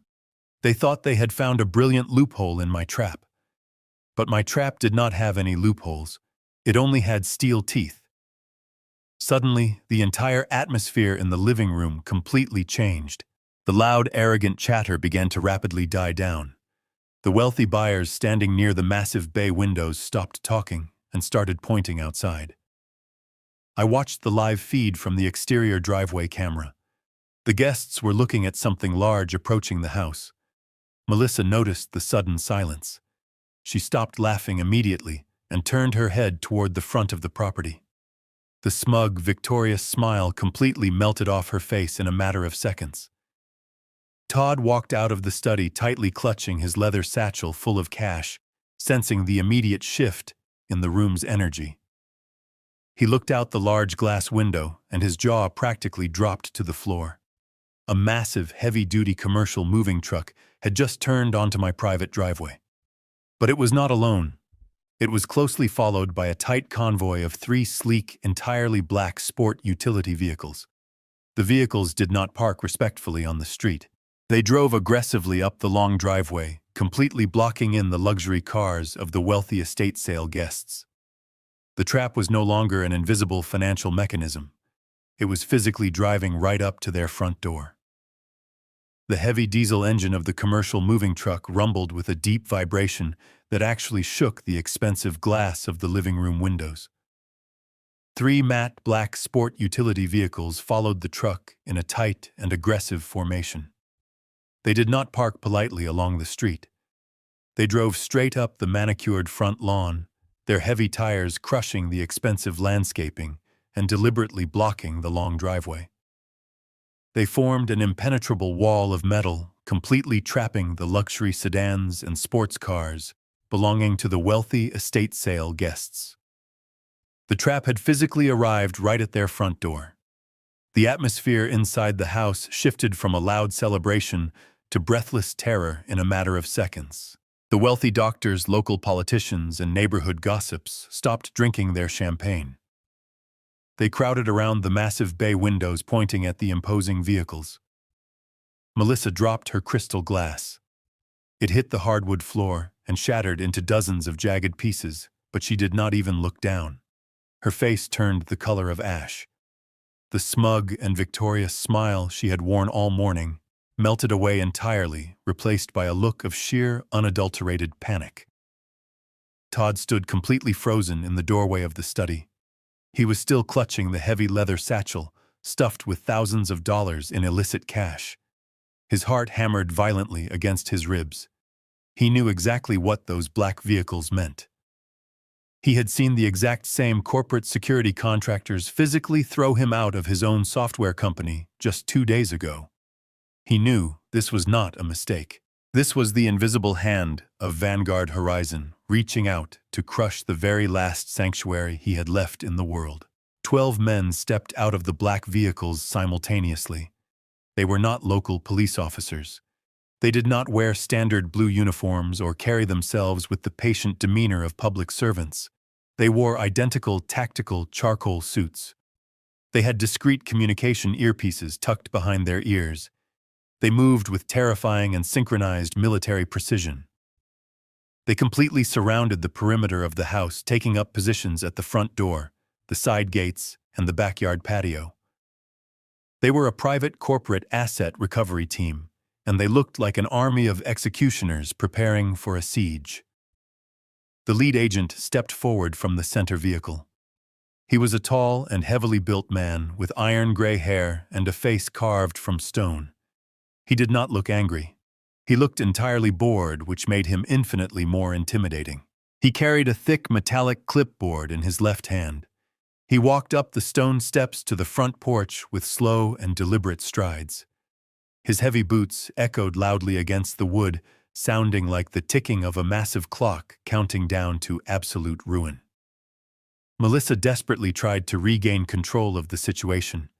Her massive ego simply refused to accept that she was completely outmatched. She smoothed down her designer dress, forced her fake smile back onto her face, and threw the front door open before the agent could even knock. She puffed out her chest and tried to project the authority of a wealthy homeowner. She loudly demanded to know who they were and why they were ruining her private weekend cocktail party. She threatened to call the mayor and have them all arrested for trespassing. The lead agent did not even blink. He completely ignored her theatrical outrage. He stopped exactly 2 feet in front of her and looked down at her with absolute disgust. He did not lower his voice to speak to her privately. He projected his voice loudly and clearly, ensuring that every single wealthy guest standing in the foyer and the living room could hear his exact words. He introduced himself as Agent Bradley, the Regional Director of Asset Recovery for Vanguard Horizon Commercial Trust. Melissa opened her mouth to argue, but Agent Bradley cut her off instantly. He held up the heavy metallic clipboard. He announced to the entirely silent room that the property they were currently standing inside was legally owned by a commercial corporation. He stated that the previous owner, Richard Caldwell, had lawfully transferred the deed prior to his medical discharge. He looked directly at the wealthy guests holding my antique furniture, my expensive paintings, and my late wife's jewelry. He delivered a legal warning that hit the room like an explosive shockwave. Agent Bradley informed the crowd that Melissa and Todd had absolutely no legal authority to sell a single item inside this house. He stated clearly that every transaction taking place today was completely fraudulent. He explained that purchasing corporate assets from unauthorized individuals constituted the felony receipt of stolen property. He told the terrified guests that they were actively participating in a massive illegal fencing operation, and they were all currently holding stolen corporate evidence in their hands. The reaction was instantaneous and completely chaotic. The wealthy buyers were people who valued their pristine reputations above all else. The mere mention of felony charges and stolen property sent them into an absolute frenzy. A prominent local surgeon immediately dropped the antique vase he had just purchased. A wealthy socialite frantically unhooked the diamond tennis bracelet from her wrist and threw it onto the nearest table as if the metal was burning her skin. The guests realized they had been completely conned. They turned their collective rage entirely onto Melissa and Todd. Dozens of angry people began screaming at my daughter. They demanded their cash back immediately. They called her a thief and a fraud.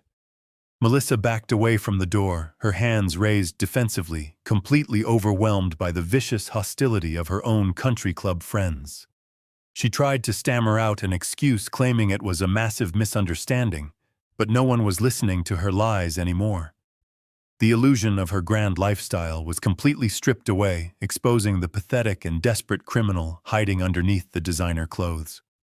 In the middle of the absolute chaos, Todd made a catastrophic decision. His mind completely snapped under the pressure. He looked at the heavy leather satchel in his hands, bulging with nearly $30,000 in untraceable cash. It was the only money he had left in the entire world.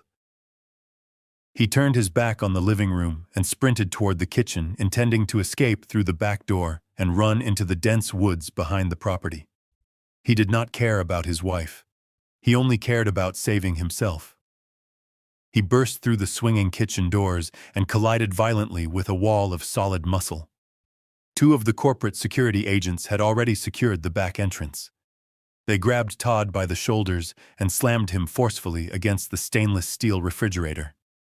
The impact knocked the wind completely out of his lungs. The heavy leather satchel slipped from his sweaty fingers and hit the tile floor, bursting wide open.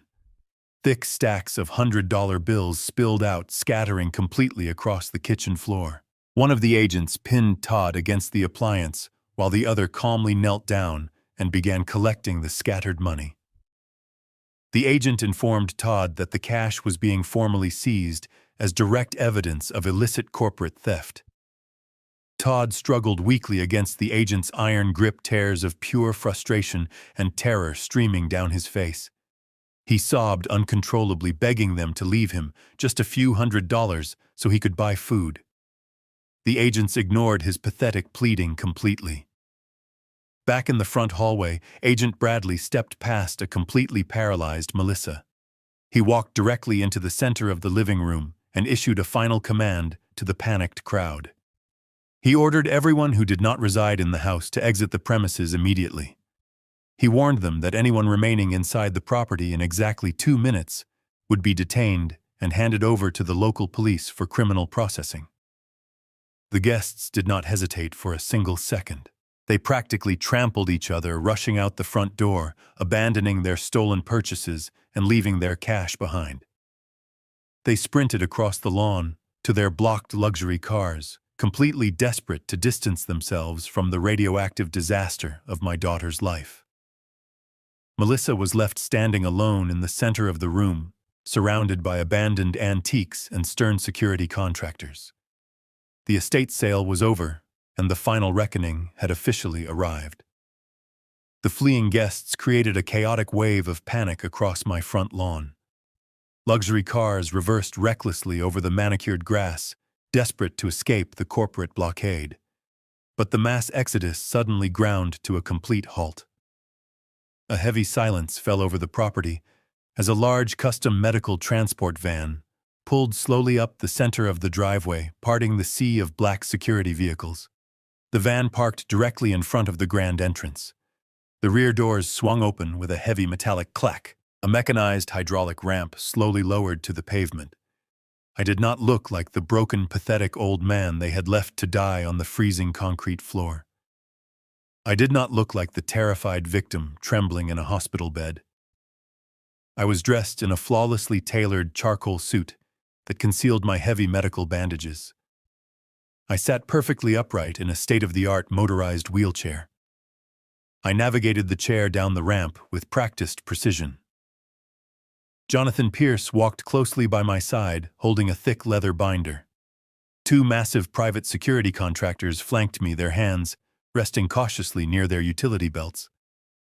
The lingering guests, who had been too shocked to run, stood frozen on the lawn, staring at me in absolute disbelief. Melissa was standing on the front porch. The stolen cash from the estate sale was completely forgotten. Her eyes were wide with a terror so profound it looked as though she had seen a ghost. In many ways, she had. The father she knew was completely dead. The man rolling up her driveway was the chief executive of her absolute destruction. I maneuvered my wheelchair up the smooth concrete path toward the front steps. I stopped exactly 10 feet away from my daughter. The front door of the house opened behind her. 2 corporate agents marched Todd out onto the porch. They had his arms pinned firmly behind his back. His expensive suit was ruined. His face was stained with tears and sweat. He looked down at me in the wheelchair, and his entire body began to shake uncontrollably. He finally understood the absolute magnitude of his miscalculation. I looked around my property. I saw my antique chairs sitting carelessly on the lawn. I saw my late wife's silver tea set shoved into a cardboard box. I felt a surge of cold, calculated anger, but I did not raise my voice. I did not scream. I spoke with the calm, measured authority of a man who held all the cards. I told Melissa that the estate sale was officially canceled. Jonathan Pierce stepped forward. He opened the leather binder and pulled out a stack of heavily stamped legal documents. He handed them to me. I held up the thick packet of papers so Melissa and Todd could clearly see the golden seals of the state court. I told them these were not the fake downloaded forms they had forced me to sign in the hospital. I explained that I was holding an immediate court-ordered eviction notice for the property they were currently trespassing on. Furthermore, I held the fully executed asset seizure warrants for Vanguard Horizon Ventures. I looked directly into Todd's bloodshot eyes. I told him I had already liquidated his corporate accounts. I told him his software servers were physically seized and his building access was permanently revoked. I watched the last remaining ounce of hope drain completely from his face. He collapsed to his knees right there on the wooden porch, sobbing uncontrollably, begging the security guards to let him go. But Melissa was a completely different breed of monster. Her greed and her arrogance were so deeply ingrained that she literally could not accept her own defeat. Even surrounded by a private army facing absolute financial ruin, she refused to surrender. She looked at the lingering crowd of wealthy neighbors and country club gossips who were watching the scene unfold from the edge of the lawn.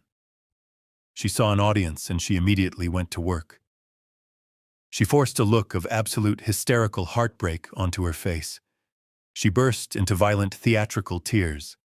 She took a step toward my wheelchair, reaching her hands out, as if she wanted to embrace me.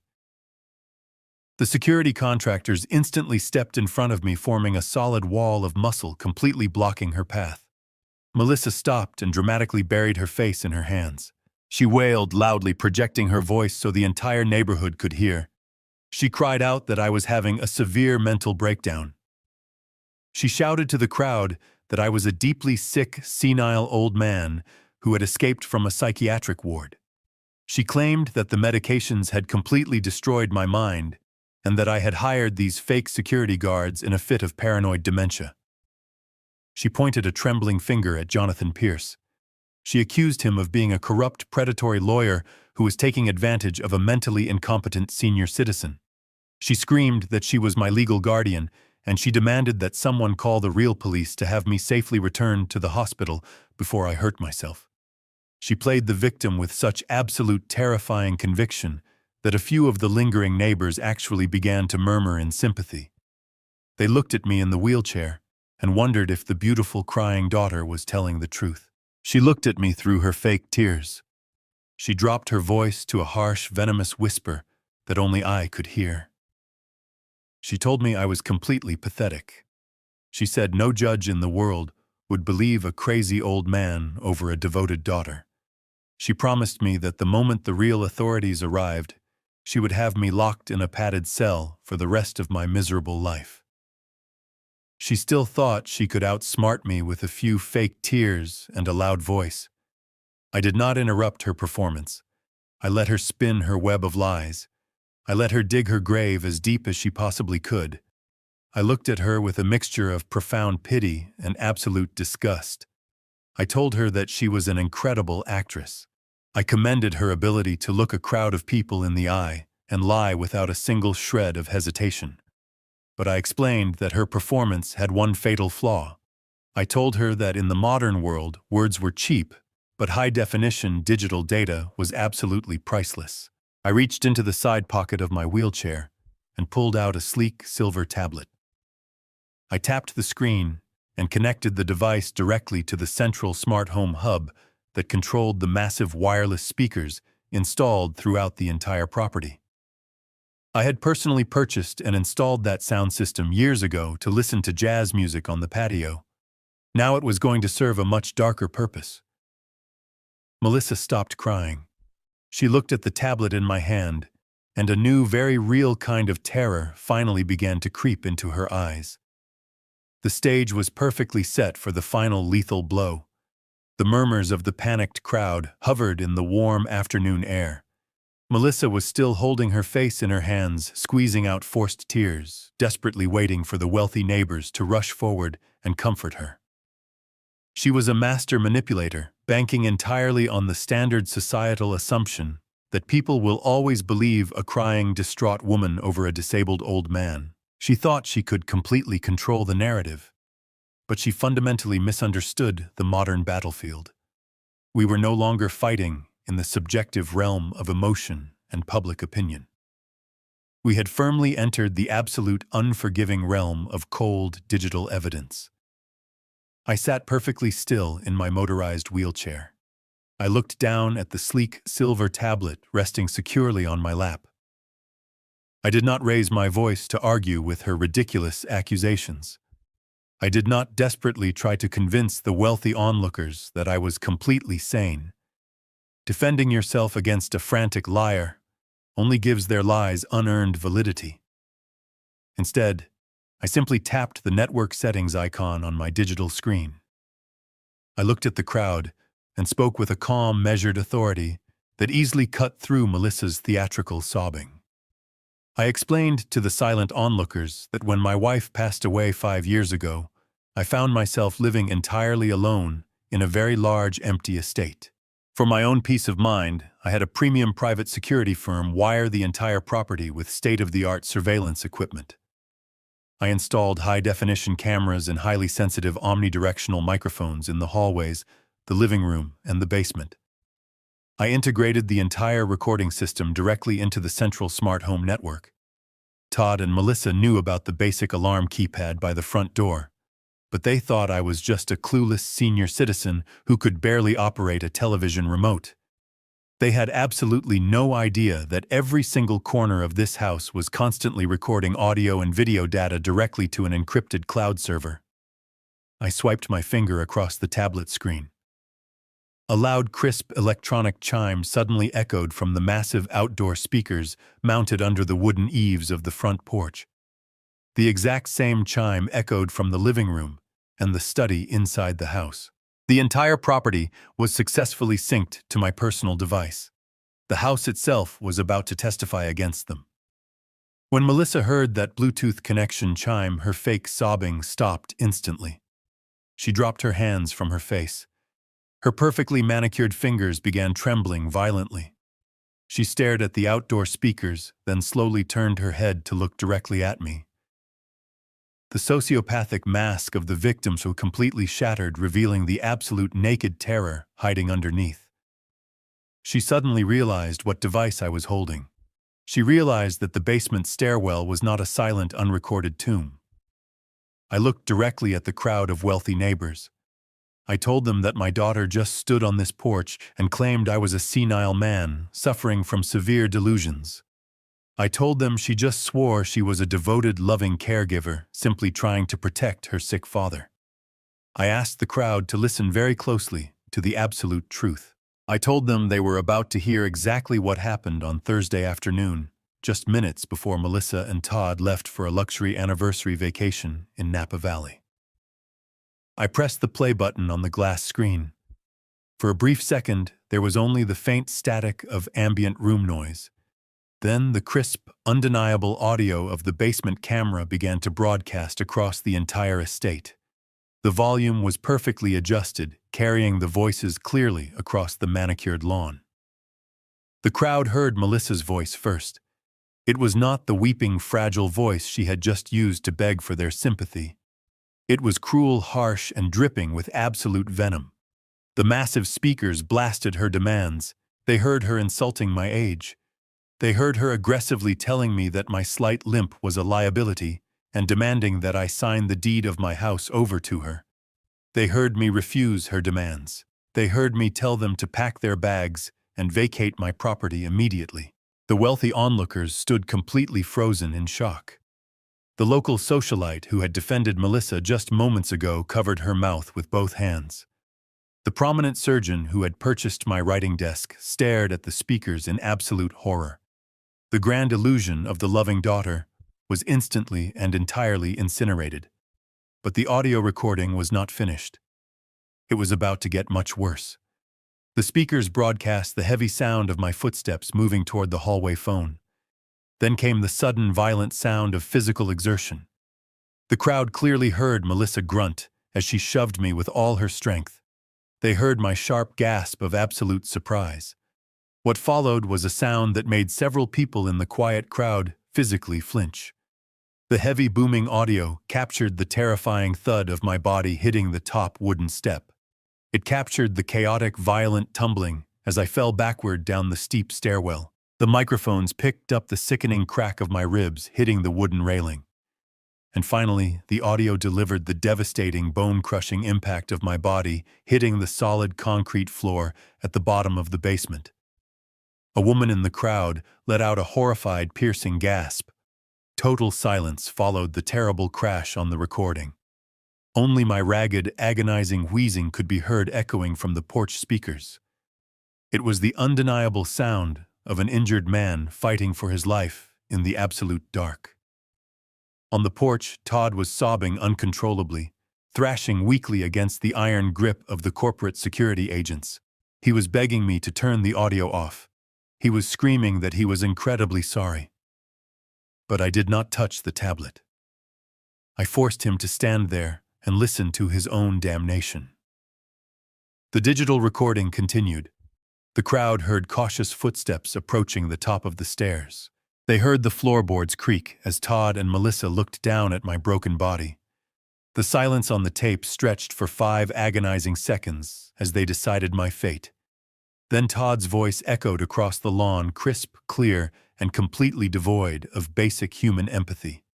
The high-end speakers amplified his exact, chilling words. Maybe now he will get the message. Let him die down there. The crowd erupted into loud murmurs of absolute revulsion. The final sound on the recording was the heavy, metallic click of the deadbolt, locking me inside the freezing basement, followed by the muffled sound of their luxury car driving away to wine country.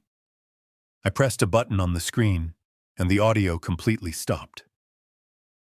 The silence that fell over the large property was heavier than lead. It was the absolute silence of total, inescapable judgment. I looked at my daughter. She was no longer standing proudly on the porch. Her knees had completely buckled. She had collapsed against the wooden railing, sliding down until she was sitting on the dirty floorboards. She was staring blankly at the grass, her mind completely destroyed. There were no fake tears left to cry. There were no more lies to spin.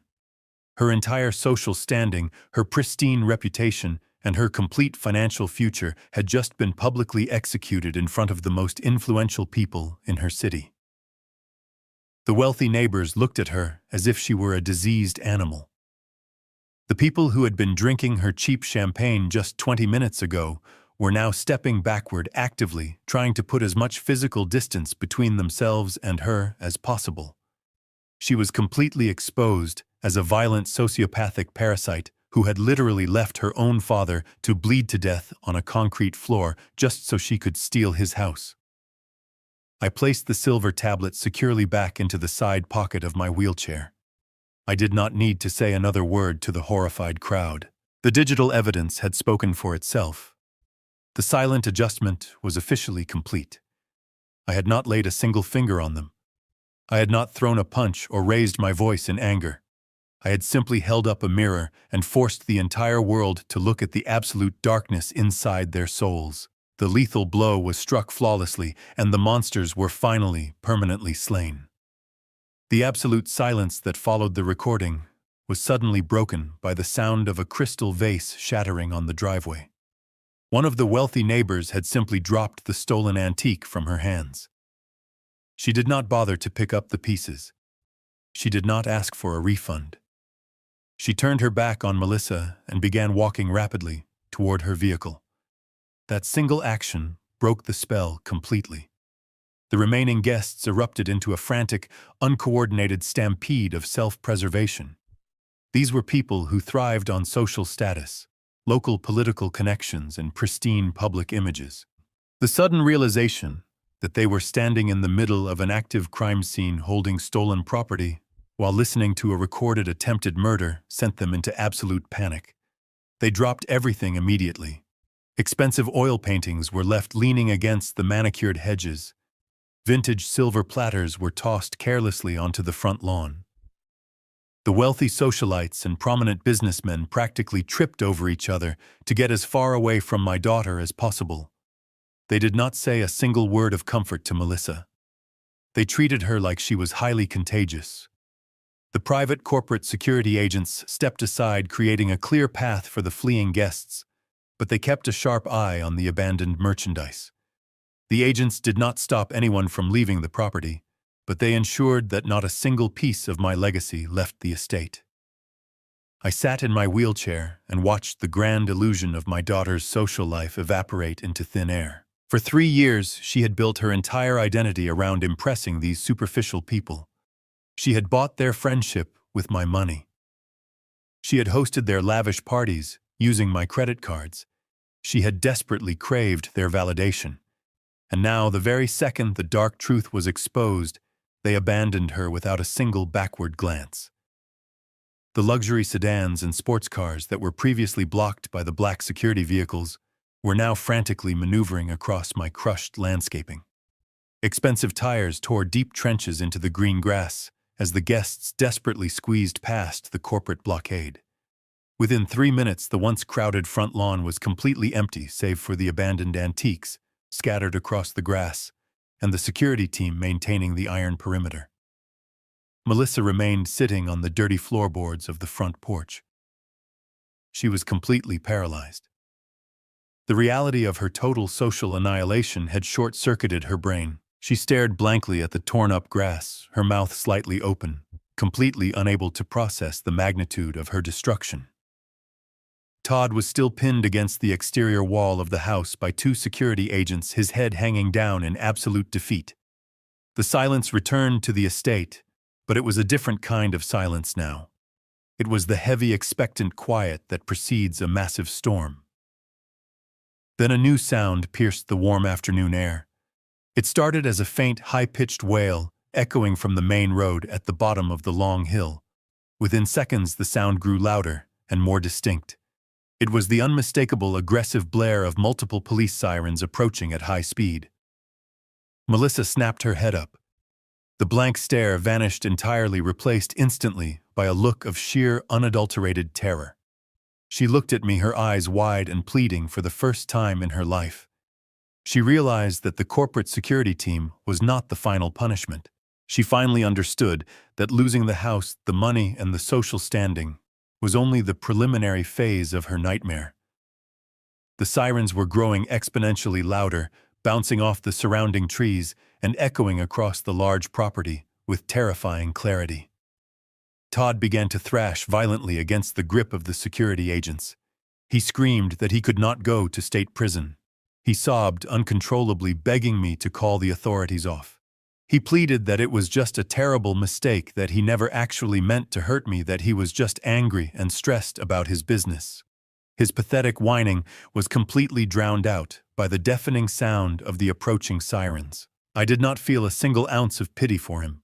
I simply stared at him with cold, detached observation. The time for apologies had expired the moment he locked that basement door.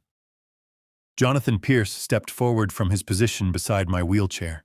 He looked down at Melissa, who was now trembling so violently she could barely keep herself upright against the wooden railing. Jonathan adjusted his suit jacket and spoke with the calm, measured tone of a man who had orchestrated this exact sequence of events, down to the very last second. He told Melissa that the local police department was not responding to a simple noise complaint or a neighborhood dispute. He explained that precisely 10 minutes before our corporate convoy arrived at the estate, he had personally contacted the chief of police. Jonathan stated that he had already securely transmitted the digital audio recording of the basement incident directly to the lead detective of the Criminal Investigation Division.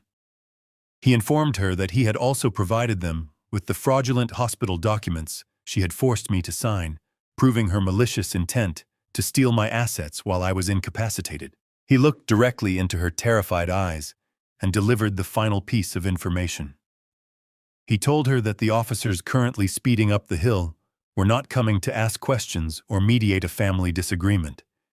They were responding to an active judge-approved felony warrant for aggravated assault, elder abuse, and attempted manslaughter. Melissa opened her mouth to speak, but only a dry, rattling gasp came out.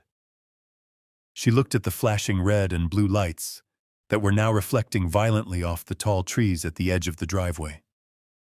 3 marked police cruisers tore through the open front gates, their tires screeching loudly as they hit the pavement. They swerved aggressively onto the property, boxing in the black security vehicles and completely cutting off any possible avenue of escape. The trap was fully closed. The financial empire had been dismantled. The stolen property had been recovered. The social standing had been completely obliterated. Now the final phase of the silent adjustment was stepping out of those police cruisers to collect the physical debt. I rested my hands calmly on the armrests of my wheelchair, perfectly positioned to watch my daughter face the absolute consequences of her own monstrous greed. 4 uniformed officers stepped out of the black and white police cruisers. They moved with absolute terrifying authority, their hands resting securely on their heavy duty belts. Behind them, an unmarked gray sedan pulled up and parked on the crushed grass of my front lawn. The driver's side door opened, and Detective Lawson stepped out into the warm afternoon air. He was the exact same detective who had visited my hospital room just 2 days ago. He was the man I had lied to about tripping in the dark. He looked at the massive private security perimeter, the abandoned antiques scattered across the driveway, and finally he locked eyes with me sitting in my motorized wheelchair. He did not look angry that I had deceived him. A faint, almost imperceptible nod of professional respect crossed his weathered face. He understood instantly that my lie in the hospital was not an act of fear. It was a calculated tactical maneuver designed to gather absolute undeniable evidence of their crimes. Jonathan Pierce walked down the smooth concrete path to meet the detective halfway. They did not exchange pleasantries or shake hands. Jonathan simply handed Detective Lawson the silver tablet and a thick manila envelope containing the legally voided power of attorney documents. Lawson opened the video file on the digital screen. The uniformed officers immediately formed a tight perimeter around the front porch, ensuring Melissa and Todd could not make a desperate run for the dense woods behind the house. I watched Detective Lawson's face as he viewed the high-definition security footage from my basement stairwell. The bright tablet screen reflected clearly in his observant eyes. He watched my own daughter press her hands against my chest and shove me backward into the dark. He watched my body shatter against the hard concrete floor. Then the crisp audio played from the tablet speaker. Lawson heard Todd deliver his chilling death sentence. The detective's jaw tightened. The professional neutrality completely vanished from his expression, replaced instantly by a look of profound, absolute disgust. He handed the tablet back to Jonathan Pierce without saying a single word. He turned his attention entirely to the front porch. Detective Lawson walked slowly up the wooden steps. Melissa backed away from him until her spine hit the heavy front door. She held her hands up defensively, her chest heaving with uncontrolled panic. She desperately tried to revive her shattered victim persona one last time. She stammered that the video was taken completely out of context. She claimed she simply tripped and bumped into me by accident. She pointed a shaking finger at me and shouted that I was a vindictive old man trying to ruin her life because I was suffering from severe dementia. Detective Lawson did not even pause his stride. He stepped directly into her personal space and grabbed her right wrist with a grip like iron. He told her to save her pathetic lies for the judge. He forcefully pulled her arm behind her back. Melissa screamed in genuine shock as the cold, heavy steel of the handcuffs snapped tightly around her wrist. The sharp, metallic click echoed loudly across the silent property. It was the absolute final sound of her freedom ending. Lawson grabbed her other arm completely, ignoring her violent thrashing, and secured the heavy steel cuffs together. He read her the Miranda rights in a loud, monotone voice that entirely drowned out her hysterical sobbing. He formally charged her with felony elder abuse, aggravated assault, and attempted manslaughter. He stated that because she had locked the door and left the state while I was bleeding on a concrete floor, she was also being charged with depraved heart, reckless endangerment. Melissa stopped fighting. Her legs completely gave out beneath her. If the detective had not been holding her up by her arms, she would have collapsed into a pathetic heap on the dirty floorboards. The pristine designer dress she had worn to impress the wealthy neighborhood was now severely wrinkled and stained with sweat. Her perfect, glamorous life was officially dead. Todd watched his wife get handcuffed with wide, terrified eyes. He instantly realized that his only remaining option was to completely betray the woman he had married. The cowardice that defined his entire existence took absolute control over his brain. He pressed his back against the exterior wall of the house and pointed directly at Melissa. He shouted to the police officers that he had absolutely nothing to do with the physical assault. He screamed that she was crazy, that she had pushed me in a fit of sudden rage, and that he had been too terrified of her violent temper to call an ambulance. He actually tried to claim that he was a victim of her domestic manipulation. Melissa snapped her head up. The ultimate betrayal from her own husband ignited a brief, venomous spark of pure hatred in her eyes. She screamed back at him, her voice cracking with absolute fury. She shouted that it was his idea to lock the door. She yelled to the police officers that Todd was the one who said to let me die down there so they could steal the house and fund his pathetic failing tech startup. They were completely destroying each other right there on my front porch, gladly trading their marital vows for desperate, futile attempts to save their own skins. Detective Lawson looked at Todd with a level of contempt usually reserved for actual insects. He signaled to two of the uniformed officers. They marched quickly up the steps, grabbed Todd by the shoulders, and aggressively spun him around. Todd sobbed and begged as the officers slammed him face first against the wooden siding of the house. They pulled his arms roughly behind his back and secured the heavy steel handcuffs around his wrists. Lawson stood right next to Todd's ear and informed him that the digital audio clearly recorded his voice sealing my fate. The detective stated that the legal duty of care laws in this state made Todd entirely culpable for my injuries. He formally arrested Todd as an accessory to felony elder abuse, accessory to attempted manslaughter, and conspiracy to commit real estate fraud. Todd completely broke down, crying loudly and helplessly, like a frightened child, as the officers patted him down and emptied his expensive pockets. The police officers gripped Melissa and Todd firmly by their arms and began marching them down the wooden steps. This was the ultimate walk of absolute shame. They were paraded past the scattered remnants of their illegal estate sale. They walked past the expensive antique furniture they had desperately tried to steal from me. They walked